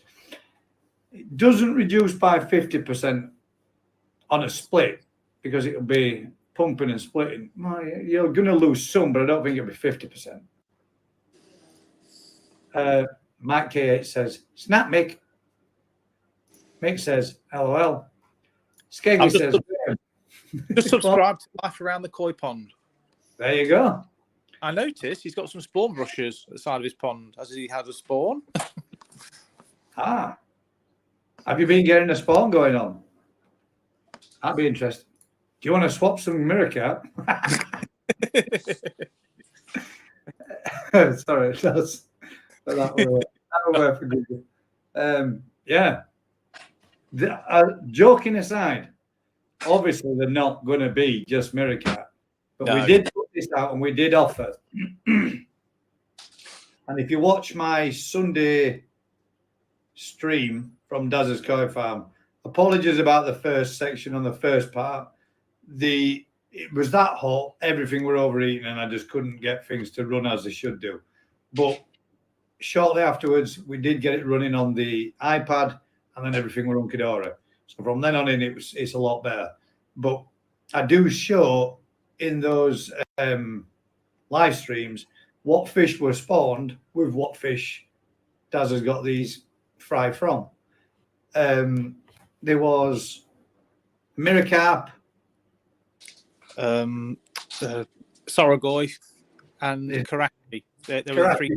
Karachi, yeah. Sorogoi, Mirrorcarp female, Karashigoi female, and a Sorogoi female. Yeah. And they were all spawning with pretty much every male that were in there, which is Ukiogons, Sankey male times 2, 1 Ginrin, 1 Deutz. Yeah. They mentioned just a few. Yeah. Many Kikikuru. Yeah. Was that it? Many Kikikuru in there as well. So there's a heck of a lot. What we're trying to say is there's a heck of a lot. But a lot of them right now are looking a lot like Mirrorcarp. Now, what we've done is selected out a good 100 to 150 for Daz to grow on and see, because his project is, I hope you don't mind me saying, is to eventually line breed a Mirrorcarp in to increase or introduce new bloodlines and the growth rate and the vigor of the fish. In the hope that then eventually you cross it in once, and then you cross it back out, then you cross it back into their sons and daughters, and keep. It's a long project, but it's like Bray Underwood. I forgot his name. Brady Underwood, is it, or some kind of, I think it's Brady Underwood. Oh, yeah, Brady Underwood. He done it with his Mirrorcarp and his Kahaku, and he was doing it to get bigger size in and produce a new bloodline into him. Daz is having a similar sort of thing to do with his blood stock, so that he's got some new stock to mess about with and see what comes of it. So at this first lot, basically what I'm trying to say is there's a lot of bloodlines in there together in this mix.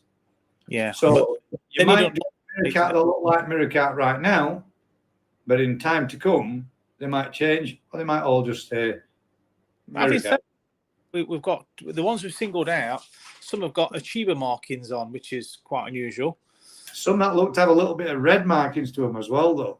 They were, I mean, not vibrant red, but there were definitely a hint of some colour coming up in there, and it looked more orangey to red. There was all blue. Yeah, A lot of them got like gone as well. Yeah. So it's definitely showing in the genetics that there's this koi mixed in with it. locked into them. Yeah. But the reason why I'm saying all this, to cut a long story short, is that look at that. That's been saying that for ages. Sorry. Banners. Take that sticker off. The reason why I'm saying it is, we'll put this one back up, because Daz has said in the live, and if anybody's interested and anybody would like some, and you're welcome to them for free, which I'll be taking a few. I'll be getting some myself personally. Feel for my dad to grow, because he's really interested in them, because he's always fancied a couple of mirror carp in his pond. So worst case scenario, if he just ends up with mirror carp, he'll still be happy. I'd be really interested to hear from you how they progress as well. Yeah. So if people want to grow some project fish on, Brett from Kerry's Koi, he took a load. If you look at his video, you'll see there's a whole batch of them swimming around in a temporary vat that he's got. They look pretty good, to be fair. So there, if anybody's interested, there is Daz's contact details. There are fish for free, because obviously he can't grow them all on. He's done what he's wanted out of them. He spawned her once. So if anybody's interested in it, will be collection only, I think. Yeah. Unless you want to pay for your own, arrange your own courier to pick and drop off kind of thing, or what, something along that line. You can come to some kind of agreement with Daz. End of the day, you'll be getting 200 or 300. If he says, look, there's 200 in a bag, he's probably going to be closer to 5, because he wants to get rid of some. So if anybody's interested and everybody wants them, they're there, guys. For now, for free. Help yourself. Info's there underneath. I'll leave it running for now, and then you can hopefully bombard the heck out of Daz and his email popping all night. Yorkshire Koi says, I'm having a problem with EA UV 25 watt hosetail with the O-ring washer leaking. Would using silicone solve this? Yes, mate, probably will. Or if you use some CT1 and then bang it back in, mate, put a bit of CT1 around it, that will definitely seal it. CT1 is expensive. When you finish with the tube and if you want to save a bit, just leave a little nipple on the top. Make sure that your nozzle to your tube is tightened up as tight as you can get it without over tightening it, because it'll crack it and it'll set. But leave it, once you've finished with the tube and you've used what you want, leave a little nipple on the top, and then every couple of weeks or so, pull that nipple off, just squirt a little bit more through, and it'll continue to be able to use that, keep that tube in good, perfect working order for at least 6 to 8 months. That's the maximum I've managed to make to keep it going. But if you ever want to use it again, if you leave it for 6 to 8 months and then pull that, you'll find that it's set all the way down through the nozzle. As if it sets down past the nozzle and starts to set into the tube, then it's goosed. Yeah. But if you keep pulling that little bit off and just squeezing that little bit through, you can normally keep them working for weeks and weeks and weeks, sometimes pushing into months. The Coppins Japan mix. Yep, that's the stuff. It's really made my fish have grown pretty well. The Coppins Japan mix. There you go. Whatever it is, Skeggy, whatever it is, whichever it is, I will say one thing: you do get a slight tannins from it, but I'm not getting shit all over the bottom of my pond, and I'm not getting no pond froth, and I'm feeding pretty heavy as well, so it's good. Yeah, fish growing on it, and I'm half tempted to grow to measure my bonsai koi, and I'll be sickened, mate, to know that if it was just the fact that fish was shy to a 6 mil pellet, because it does look like it's growing as well. Be gutted if it is. What happened then? That took a big jump. It was something I read on a group that made me think just how much flow was lost when you split the flow to 2 filters at a depth of 4 foot. There you go. Where's the best place to buy a Veripump from? Thinking about installing an EA 10,000 Veriflow pump. Where to buy? Keggy'sPondSupplies.com. I'm sure he does. And I think he's very competitive with his prices. Yeah.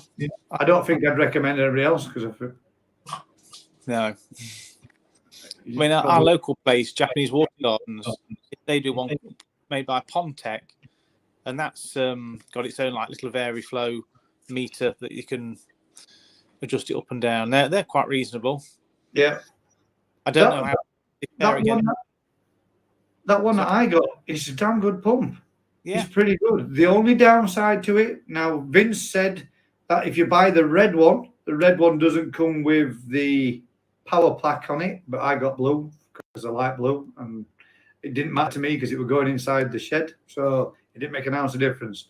But if you've got somewhere where you can put the power pack inside the shed, Yorkshire Coy, that 10,000 litre pump is only 100 quid, mate, and it's got a very flow adjustable to it too. It's pretty good. Yeah, can't go wrong with that. 100 quid, absolute bargain. eBay. Look at my video. It's in the description on my channel, mate. You'll find it. If you can't find that, you don't want that one, check out Skeggy's Pond Supplies, mate, because I know he was doing some prices on some and he'll get some in stock. Seen his video, and I've also spoke to him about it myself personally. I will have a Dautsu Sankey up for grabs if anyone wants it.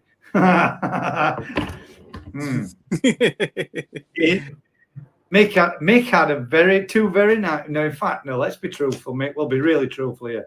Mick and Steph, which is Steph is Mick's wife, went out to pick some Sankey, and they both went for Dautsus.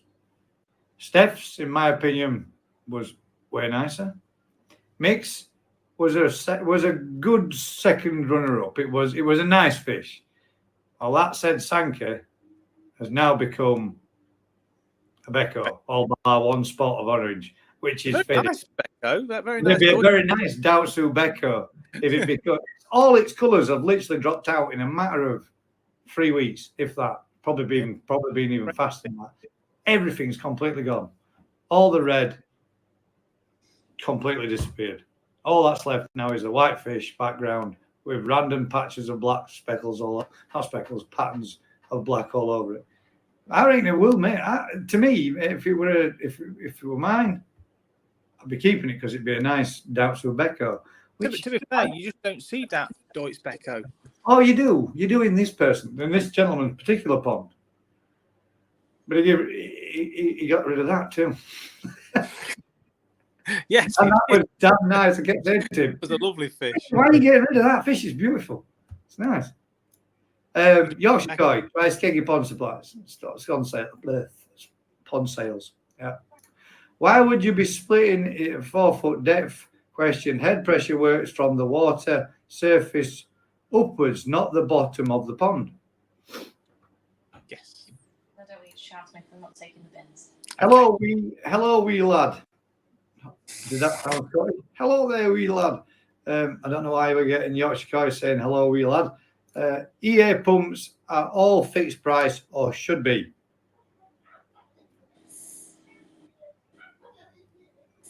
Must be true. Skeggy says it has to be.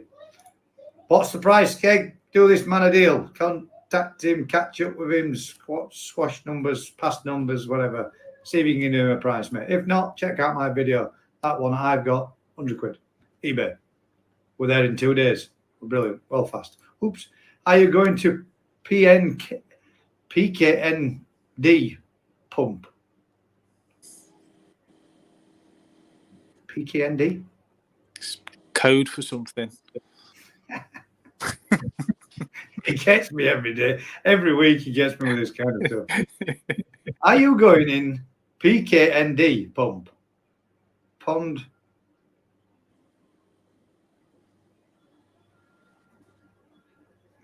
No idea. You got me. Don't know. Am I? Are we? Is it? Daz, are you still setting up the Koi Farm YouTube channel? No. No. No.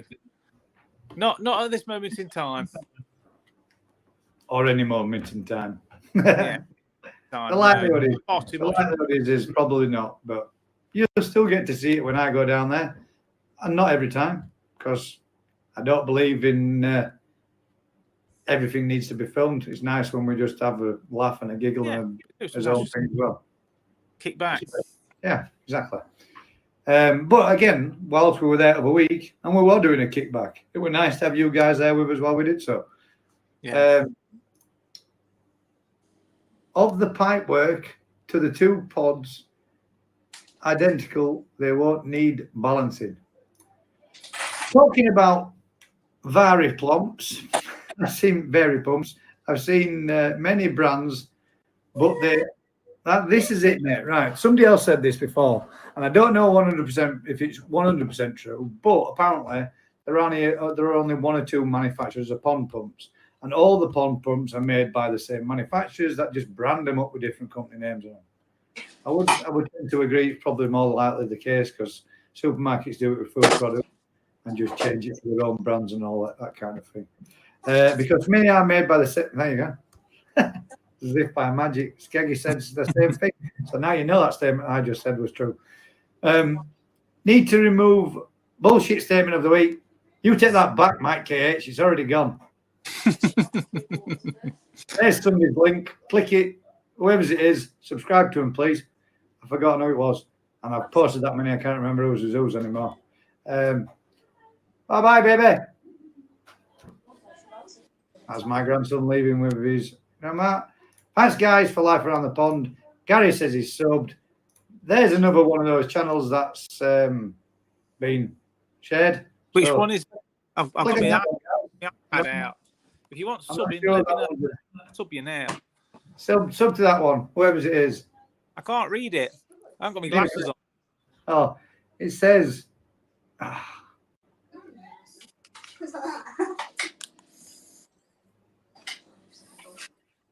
Star them all.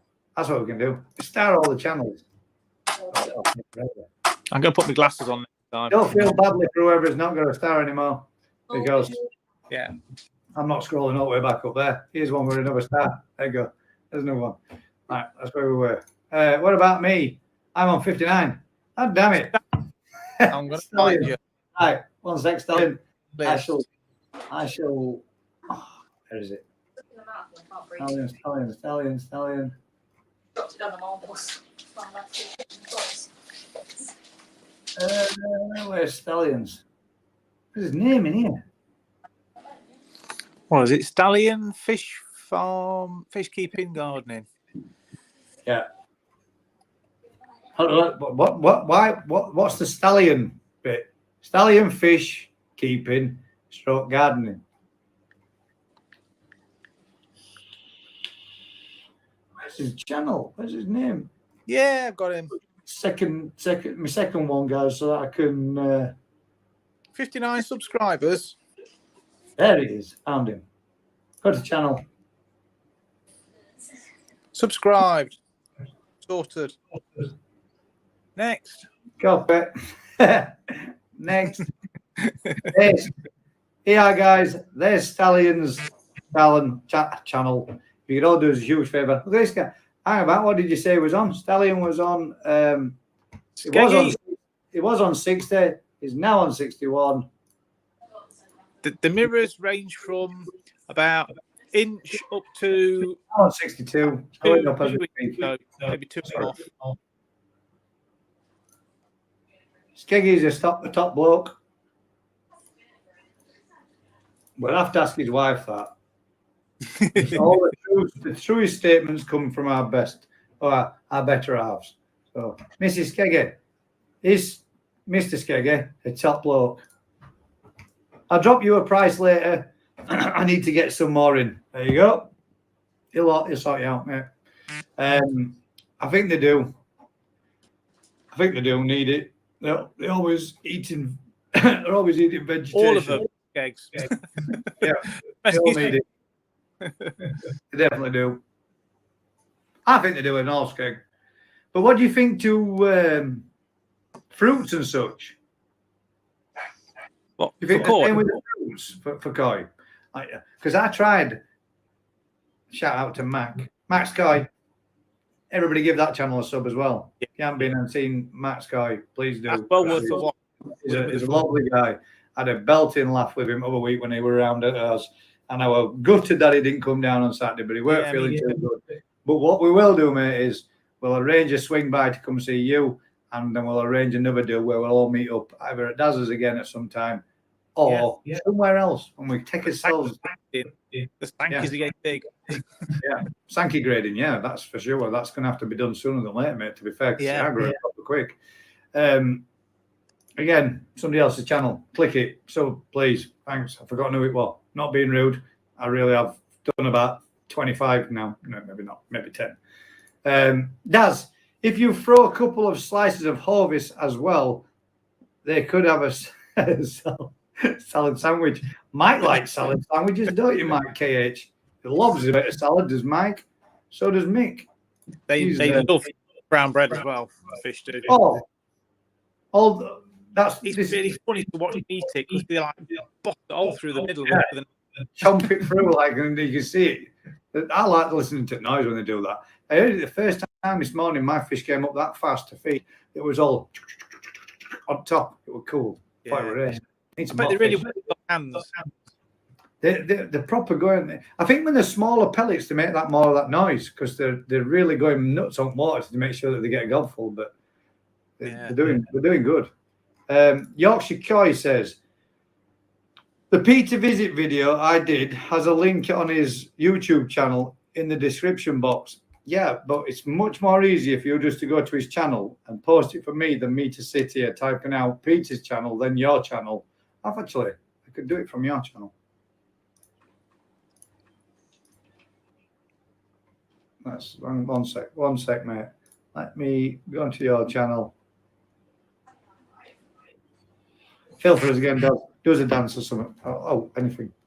Card trick. You mean that's ideal case. That's how we can do it. Sleight of hand. Where the hell's that gone now? Gosh, go. So the video has got and has a link in the description. Show more. See, you lied to me. It's not there. You haven't put it in your description. Oh, I'm lying. Yes. Subscribed. Peter's just got one more. And that's from me, mate. I should have done that ages ago. Now I'll be able to keep my eye on my fish. So you better look after it. Yorkshire Koi, let me see if I sub him as well. Here's another one here, guys. This is Peter's Puddle, Koi and Goldfish. They are smaller channels and they are trying to do the same as all of us. Just get better at doing what they're doing and learn the koi hobby. And there are people out there that have run their mouths about these smaller channels and take the piss because they think they're fucking better than everybody else. But truth is, they're not. They're just assholes. So yeah, guys, if I can help you grow, there you go. There's another channel there. If you can give them a sub, guys, it would be greatly appreciated. Spread the wealth, spread the joy, spread the hobby, and allow everybody to enjoy the capabilities of keeping koi and being a YouTuber if they want to be. You don't have to watch. You don't have to sub. But it helps, and it'll help them. And they'll grow in confidence as they do. What was Peter's channel again? Peter's Puddles, Koi and Goldfish. And at present, it is only Peter's Puddle, Goldfish, because he's still in the process of building the koi side. But he too recently has fallen on hard times and been extremely ill. And he's made an extremely good recovery. Super proud of you, mate, because that takes some beating. Hats off to you, fella. I won't go personal, mate, and say what it was. But you'll get there, mate. That pond will get done. And I know you're on with your project again. So, our subscription. Alex Bishop says, just sub to Life Around the Koi Pond. Love the Koi Dome. Next wish list, fish and Ginrin Soragoi. I just so happen to know a guy who's got some of them. Yeah. But they will grow. Yes. Ethan Paula's Pond Build says, I've just subbed. Go check out all your channels, guys. All these guys, I know at least you've got at least 4 or 5 subs from this because I've refreshed on them all and every one of them have gone up by 5+. Alec Bishop, great to have you on last week with us, mate. If you ever want to join us again, feel free, bud, anytime. It was a pleasure to have you on show with us and everybody enjoyed your company.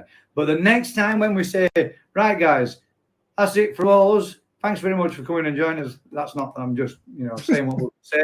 So don't all disappear right now. When we do that, Alex, we all stop around in the studio to have a chat between ourselves afterwards, but you were gone. Oh, sure. So next time, don't dip off straight away, mate. It'd be nice to say thank you to you for you being there and joining us. So we have a little after hours say that stats have done and are chatting amongst ourselves. So you don't need to rush off next time. Same to anybody that comes on and joins on. If you want to stay in the channel in the background, you're more than welcome to have an after hours chat with us. That's what we normally do. Keith and Paula, thank you, Alex. Cheers, Keith and Paula. This is going to be a lot of thank yous. No problem, mate. How many mirrors you got, Daz? About 14,000 of them. It must be at least 1,000, so this is plenty to go out. You're right there, Skeggy. Just goes to prove, but I haven't had it. I haven't had. I mean, just because you and the other guy said it was the other day doesn't mean that is genuinely true. If Coppens want to come and tell me that they do their Japan mix for them, or vice versa, and Gwenny Coy want to tell me that their stuff is actually Coppens, you're right. But it might not necessarily, just because it was produced by Coppens, mean it's their product. It might be somebody else's product to their specification, produced by Coppens. Don't make it Coppens' product when they're using somebody else's recipe. Does it? Is it? Well, whatever. If it is, it's good. It really doesn't. It really has made that fish grow. It's grown from 7 cm. You can have a look on my videos. You can see it back. It's just a tiddly little thing. And now when I've seen it alongside of my right, this is another one. This is the topic that it's reminded me. Pericina, platinum organ. My question to you all now: are they the same fish? Vince says they are. I think they aren't, because I've researched two, and two look slightly different to me. But I'm not saying Vince is wrong. I'm not saying he's right. I'm asking a question. What do the masters think? Is a pericina and a platinum organ the same fish?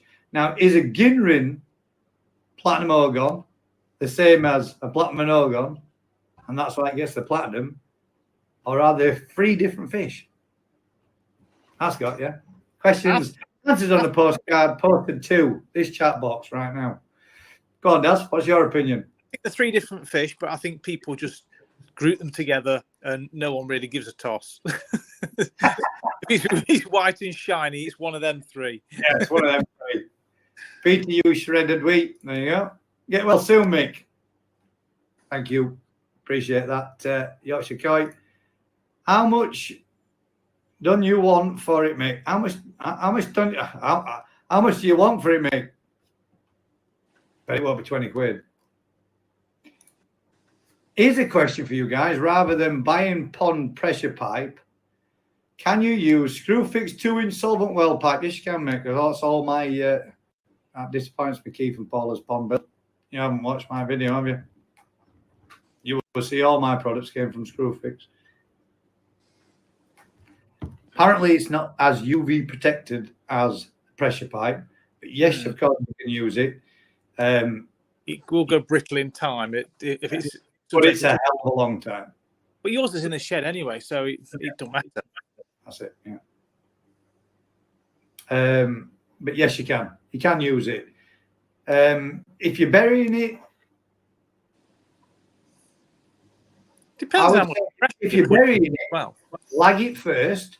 That way, then it's protected. It's also insulated, and it don't matter because it won't have UV damage to it because it's underground. Teresa Morgan, evening all. Hope you are all okay and sending get well to Mick. Thank you very much, Teresa. Very kind. Hi, Paula. Oh no. Hi, Keith Pond. Keith and Paula's pond bill said hi. We were waving hand. Jesus Christ. Right, PKND code for pond. Oh, right. Misspelled pond then, yeah. I get you. You proper blagged me head with that one. I'll be after an asage and a chagoy when the pond's finished. Just so happens, I said like, wow, honestly, those chags, if you're putting a window in, that's a window you want it swimming past. A 3-meter window like that with one of those fully armored scale chags. Oh, wow. They are beautiful, them does. And truly, they're spoiled to go into a pond without a window. Yeah. The scale pattern being a window pond. Yeah. And the Ceragoids that you had. You had some Ceragoids, armoured scaled ones, and some Achiever ones. I'd have all of them, mate. I really would. In fact, I would have had a pond full of them. Sod your ponds full of shower, Sankeys, and all the rest of it. I'd have a pond full of them. If I'd just got a big pond with a big window in it, that's what it'd be full with. And some of the mirror carp, the common carp, the leather carp, and the linear carp. I'd have had all them with all those big scaled ones. That's what my pond would be full with. Had a big ass window in it. I've got some nice ones in my fry, Keith and Paula. There you go. Daz, thumbs up, smiley face. Can you drop me a message after? Daz, can you drop me a message after? Indeed, sir. Yes. There's a link with a star. Do us a favour. Make it shine brighter. Go give him a sub. Sub Stallion, subscribed. I put watermelon in. They eat it all, but I have to put it in without the skin. I left mine in with the skin. I took a big piece of watermelon. I whipped it straight through the middle. I said, "What are you doing that for?" I said, "Because I want a good slice of it." And I said, "What are you doing with that?" Giving it fish. Don't be wasting it on your fish. Didn't waste it because they ate it, but it just floated around like a massive big ring. And then eventually when it was my fish I got from Vince, that was straight onto it first. Once that one started chowing down on it, they all were straight to it. So, well, I put some cubes of watermelon in, and that was quite funny because they were chasing around the pond. He couldn't take a bite out of it. Is that what they were doing? Did they go in then? And it sinks as well. Does it? Yeah, that's why I left the skin on, and it floats. Sorry. If you leave the skin on in the full circle piece, mine floated. Yeah, that's what I Tell you what I did see on it's his channel's called Koi Run. I think it's Koi Run. Sounds familiar. It's a guy from over. Yeah, it is Koi Run. Koi Run. He suspended a corn of the cob over his top of his pond for him to peck about, and they went crazy on that corn of the cob. I think people to suspend lettuce, like a whole lettuce dangling on. All lettuce over the top of water for him just to nibble away at. Yeah. Keith and Paula's sub Stallion, life around subbed. I put a watermelon. I've already read all these. Daz, what's your YouTube? Don't think I've subbed to you. Daz doesn't have one, unfortunately. Sub to me instead of him. Sub twice. Get Paula. I'm talking to Keith now. If I'm not, I'm talking to Paula. Tell Keith to sub as well, because this is his channel, because he's here on it now. I should change the name. GKP with everybody else's initials in too. Skeggy Pond says subbed. Thanks for the shout out and subbed. I'm owing to a Sankey. I'm owing to a Sankey grading. I'm coming. I'm coming. You are. Yeah. You weren't. Sure the next one. You weren't getting a choice on that one, Jeff. You weren't missing out again. You was enrolled. It's inscripted. You're inscripted now. So you ain't got no choice. Another one of those channels there. Sub. Give it a click. Give it a link. Give it and all the rest of it, please, guys. Really would be appreciated. Watermelon sinks out without the skin on it. There you go. There's an echo. In it. Subscribed. Rung the bell. There you go. Make sure you subscribe to Gaz's Koi Pond and hit that like button. Thanks very much, George Koi. Appreciate that, mate. Yeah, if anybody is out there, I mean, there are 24 of you watching. There's only 18 thumbs. Come on. What's a guy got to do to get a thumbs up? Surely that's got to be worth it. Hello, Jamie's Koi Pond. Sorry I'm late. Listen, mate, you're never late at all. You don't have to apologise. They're in the start. You're not clocking in and clocking out. You're welcome to come and go as you please, mate. Not a problem. Thank you for coming and watching us and joining us back again, mate. I have to apologise. Sorry, mate. Didn't know you hung around afterwards. As we all got the end of the show. We're like, well, we were gone quick. Everybody said the same thing. But yeah, next time, bud, whenever you want to join us, feel free. But yeah, we do. We normally have a natter and a bit of a chin wag and a chat. See what you think. Jamie, See what you think was. There you go. Nothing, mate. Nothing, mate. Here's another one. No one of them confusing ones. Nothing, mate. Not that one, Gaz. No. Good stuff. Thanks for that. Agree with Daz. I always have to agree with Daz. Use 2-inch waist. Yeah. Yeah. 2-inch waist. The reason why it says use 2-inch waist, because waist is normally outside pipe, which is normally UV protected. Yeah, true. I know people use plastic herrings for protection. Oh.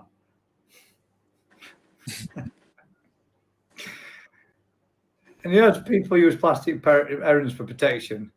I do, but I've tweaked it with some small owl solar panel statues in my hanging baskets. I will do videos tomorrow. Well, you could also do what this chap. Am I going to get it right? Other way. That's it. You put an electric fence around your pond. So when your mate comes round to do a live stream from your pond and stands there talking to all his guests. Got him twice. Touch that damn thing twice now. It proper made me jump and all. It really does give a smart crack. It's pretty strong.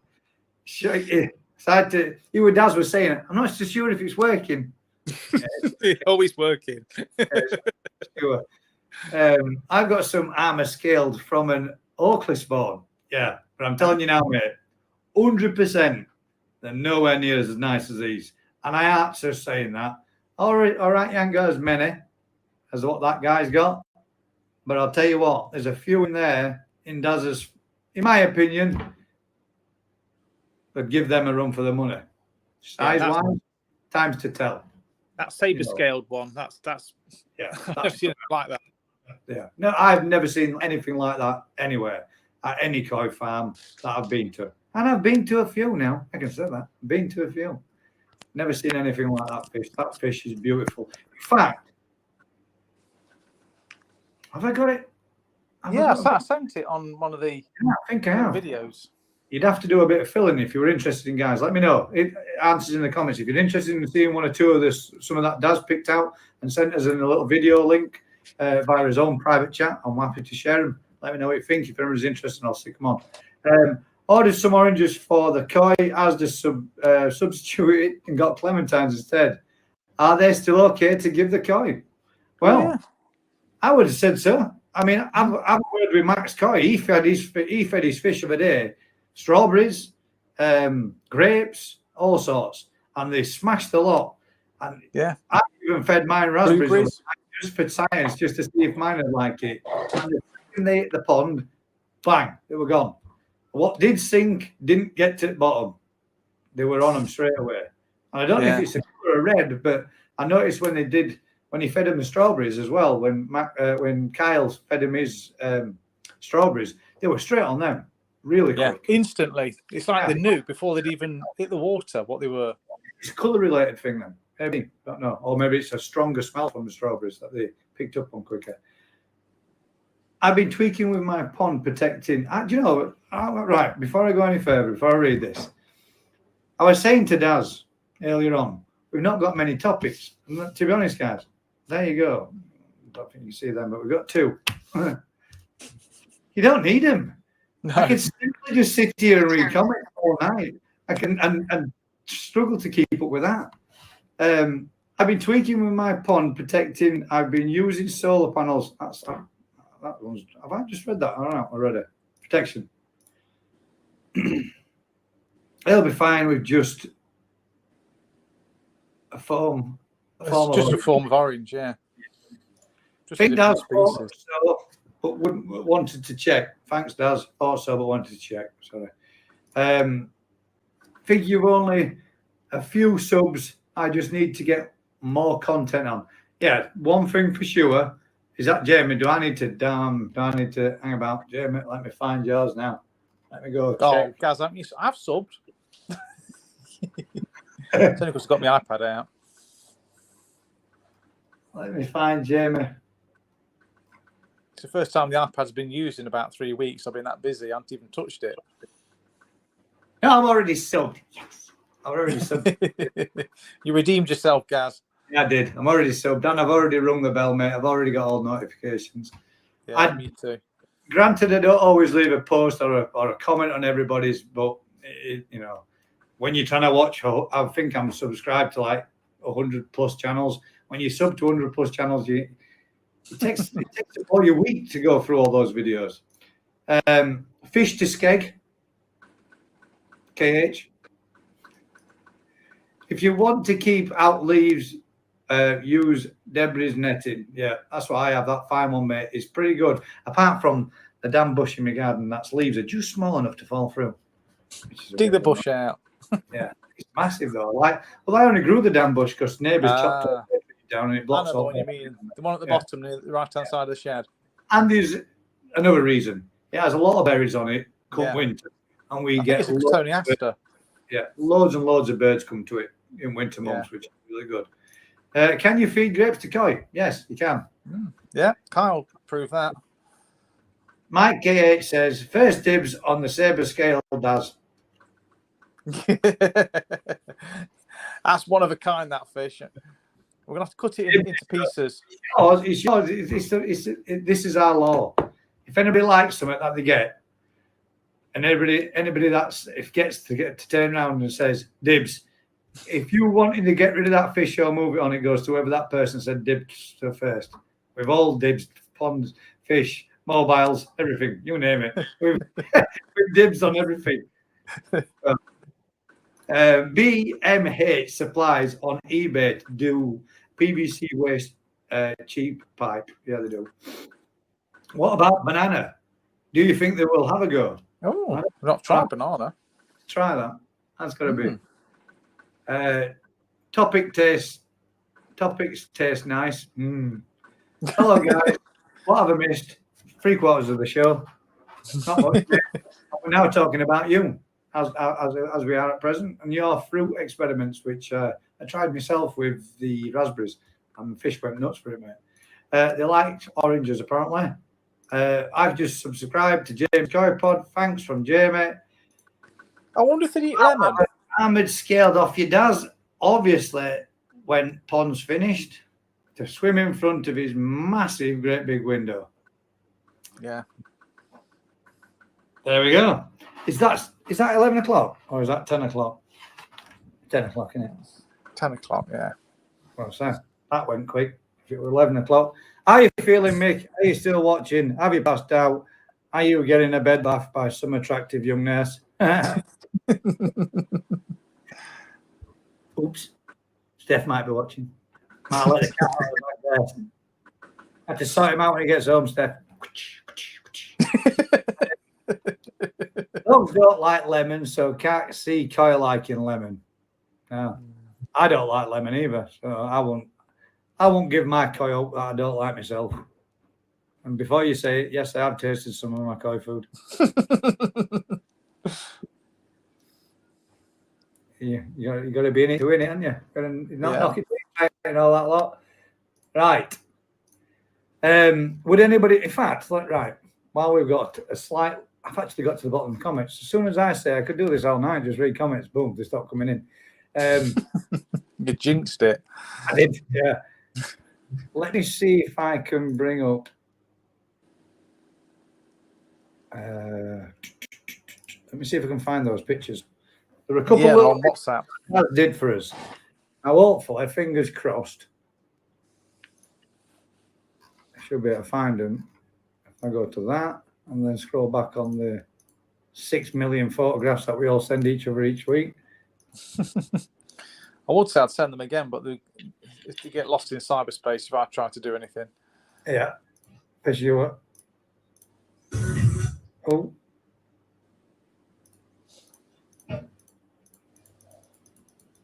Was it before the graduation post I put in? I think it might have been. Yes, it was. Right, so let's get to the beginning of that one, and that one, and that one. Right. Okay, you've got to keep that live stream going, Gaz. I can hear neighbours playing in the background. Save me from it. Let's get this going. Slides, share screen.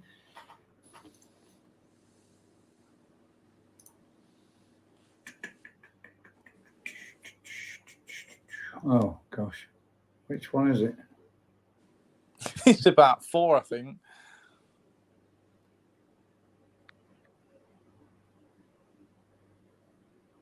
I think they've all got pretty unique fish on them.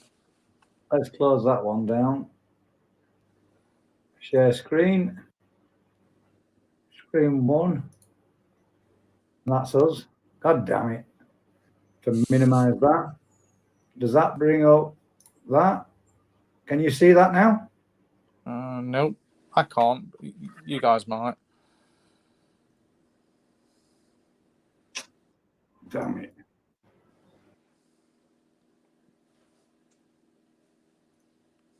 I can't see. Can't show. Damn thing's cocked up. I don't know if anybody knows this, but if you've got dual monitors, WhatsApp can no longer be shared on your second monitor until they make a different. Is it that one? No. Damn it. There we go. That's pantsed it, isn't it? Can't share the video. Oh well. That's a shame. I wanted to do it all.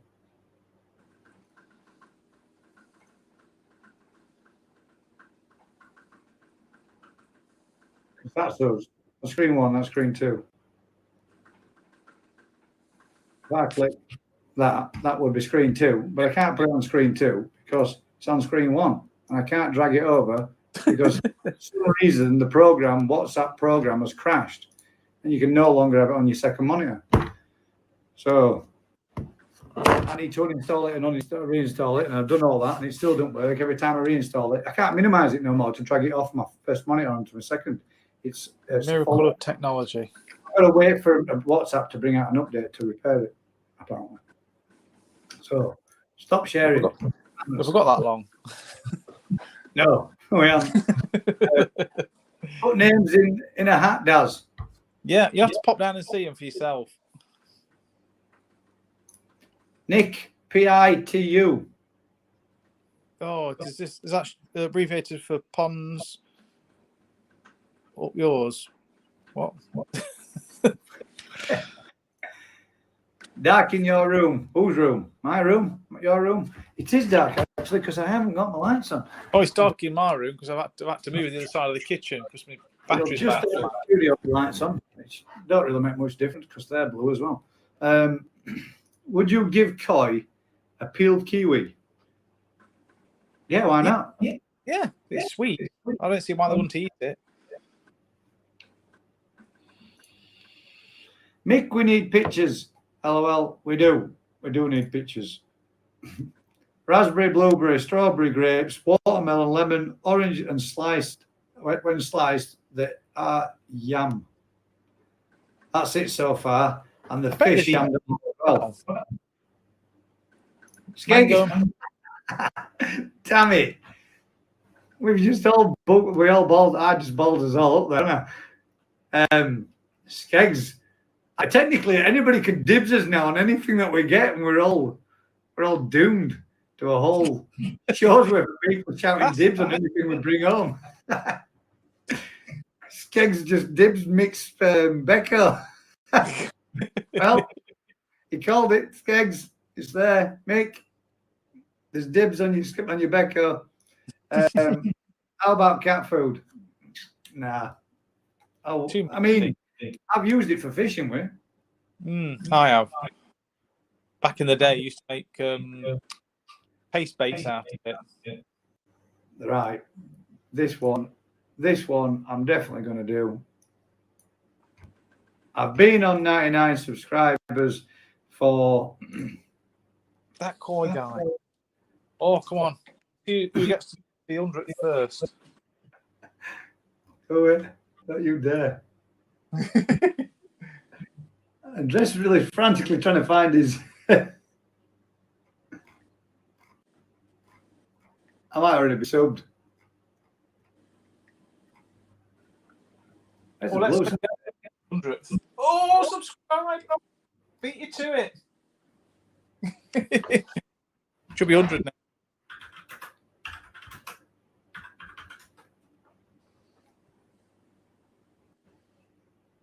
That koi guy. When I typed that koi guy, it didn't bring up that logo. It brought up some dude with a big tash. Oh, I never looked at the actual picture. I just subscribed to it.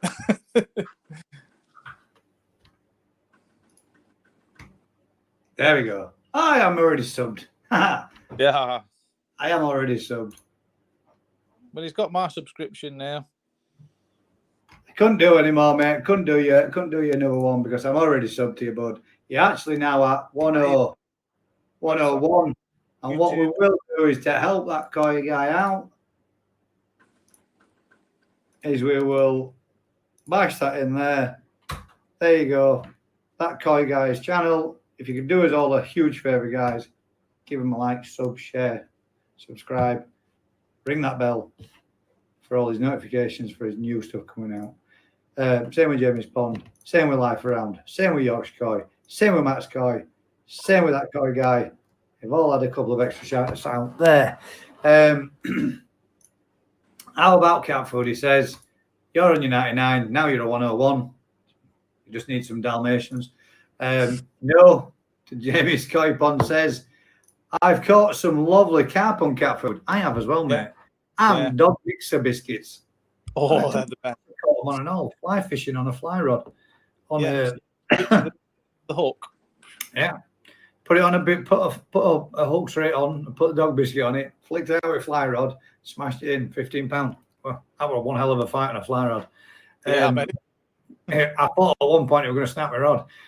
Can give cooked peas, yeah, but skin them. Really? You got to sit there and peel them all first. I've catched a good carp on cat meat, but not sure about feeding ornamental koi with it. No, maybe as a treat sometimes, but I'm not sure. 101. Brilliant, thanks. Does beat me. There's the link. Just subbed. Do you take the pips from watermelon? I swallowed the pips myself. Never mind the fish. Somebody's been listening to our conversation. We were talking about it on Sunday. Now, come on. Apparently they contain cyanide. The amount of pips that you would need to consume enough cyanide to kill you is a heck of a lot. So the odd pips eaten by a koi, I don't think it's going to do anything. Don't quote me on that though, because if your fish dies after it's eaten a pip, it's not my fault. Other watermelons are available. Well, I must have had 100, so I should be dead by now. All those pieces that we had on weekend at yours, I never took a pip out of any of them, and I just eat a lot, pips, apples, and everything. I don't bother asking about a bit. Can't be asked. And my dogs have eaten hundreds of times. Used to just throw him an apple like a ball and catch it, yam it down, it'd be gone. Did you eat the carp? I have eaten carp. I ate in Poland. Very nice. Very good, very nice. Surprisingly. Yeah. Cheers, guys. My pleasure, mate.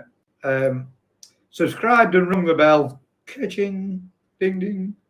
Already subbed to the koi guy. Left pips in watermelon. Yeah, I left pips in on my... Yeah. Well, I pulled out what were visible. I just on top, flicked them off with a knife. That was it. Fruit resting. Could be asked. Beecher. Ha! Beecher indeed. Right. Anybody else want a shout out? Let's make it the night for the maximum amount of shout outs one YouTuber can do for one channel, or any channel, or all channels. Is there anybody else on here at 18 people watching right now that would be interested in a shout out? If you are and you want one, tell everybody your dad joke. Dad koi joke. Oh, the one I said last other night. Can't remember what I said. Tell it if you can remember it. I can't remember what it was, but we were talking about. But I thought that was quite funny. Didn't make you giggle. Anyway, so can't remember it. Sub to Gaz now. How do you mean now? Ha! My God, COVID.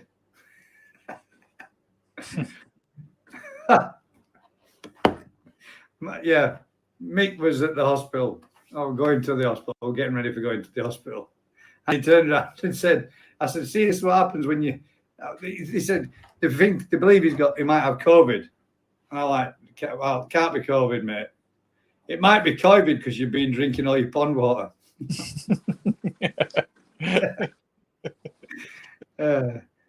I have 3 new subs from tonight. Thanks. I hope to try and get some more. Yeah, I hope you get some more, mate. Do you know what? There's no better feeling than getting a few subs when you dropped a video. But what I will say, guys, don't give up. More content you can put out, the more YouTube realizes that you're putting content out, the more they share your algorithm. The more your algorithm gets shared, the more people see it. The more likes you give, the more thumbs up you get, the more likes that you get within your comments, the more people are attracted to your channel. The more you keep going at it, the more YouTube share.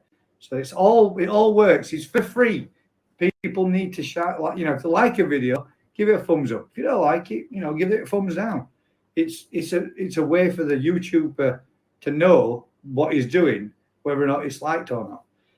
But leaving a comment, and if the YouTuber wants to delete your comment because he doesn't agree with your content, that's on that YouTuber. It's entirely up to them. It's their channel, not yours. They don't have to sit there and be insulted. They're more than welcome to remove it should they want to do.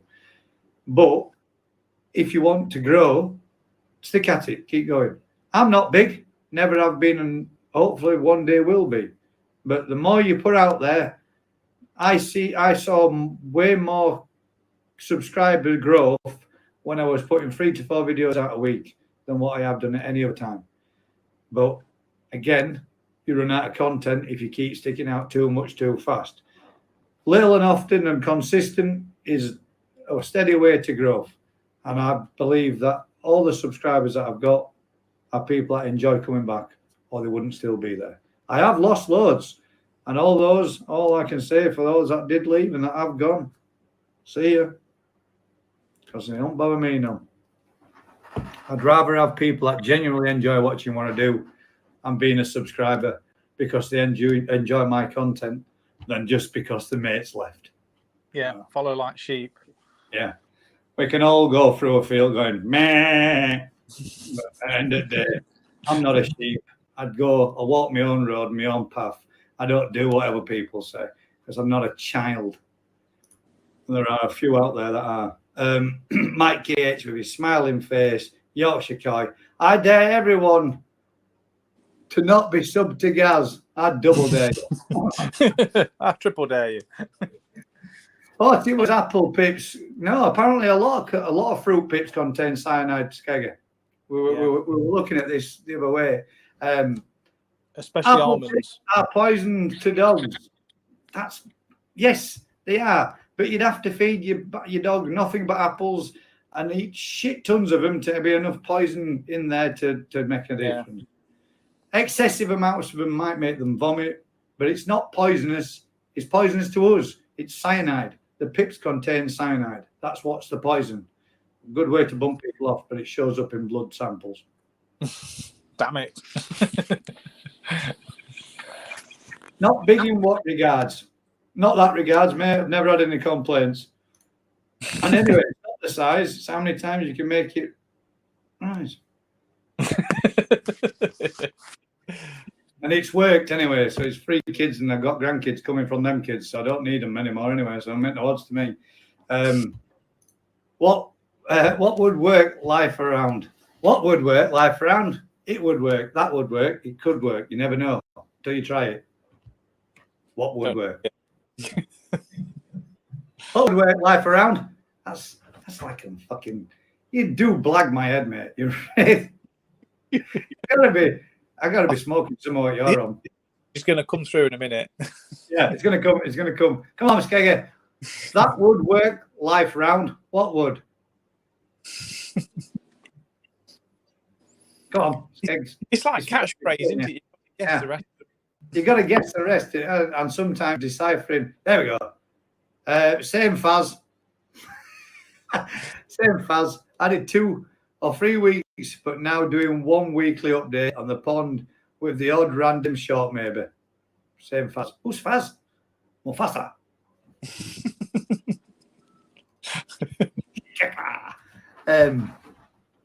Yeah, that's right, mate. It is. You do see more growth. The more you put out, the more you will grow. But I do personally believe that if you get lulls, don't let it put you off. Just keep going. Look, end of the day, the reason to do YouTube is not for others. It's because you enjoy it. If you don't enjoy doing it, then there ain't no point doing YouTube. And we all like to think of everything that we've done. We all like to think people enjoy it. And if they do, they do. If they come back, then that's a good thing. If they don't, then, can't win them all. Can't please everybody. But all those people that are enjoying it is who you're doing it for. And if you're enjoying it yourself more than anything, that's the main reason for doing it. Forget everybody else. It's about you. And if nothing else, it's an online diary for you to always look back on, and for your family to look back on something you've done yourself. If nothing else, they'll always enjoy it. My main person that watches my stuff is my grandson. And if I see his little face running up to the TV, shouting Papa, I don't care if anybody else don't watch. I'll continue to do it just for him. And that's what I'm doing it for. Yeah. That's what it's my day. Same Faz. I read that one. God damn it. Read it again. Same Faz. I did 2 or 3 weeks. Right then, Daz. I think we haven't done too bad to say we're missing main man. Yeah. Gutted, mate. Absolutely good. Gutted you're not here. But you're in best place, bud. I'm hoping that perhaps maybe we might. Well, what we are going to do, guys, is we are going to finish a little early. Obviously, Mick don't want to be showing himself. Well done, Gaz. Thank you very much, mate. What we're going to do is finish a little earlier than what we did last week, because the last time I sat here for 4 hours talking to you all, which is the longest live stream I think I've ever done, I couldn't talk day after. I got laryngitis, so I ain't going to do that one again. Some might say that's a blessing, others might not so. But I know one person in my house, I definitely thought it was, and she's just took my grandson home. But yeah, what we're going to do is we're going to bring it. I'm hoping Daz is going to agree, but we are going to be going to behind the scenes. We're hoping that we're going to get to see a little bit of chat with Mick. Hopefully, if he's still awake, we're going to have a quick chat with him. I will give you an update, guys, and let you know how he's doing. But usual thing, guys, if you could do us a huge favor, smash that thumbs up.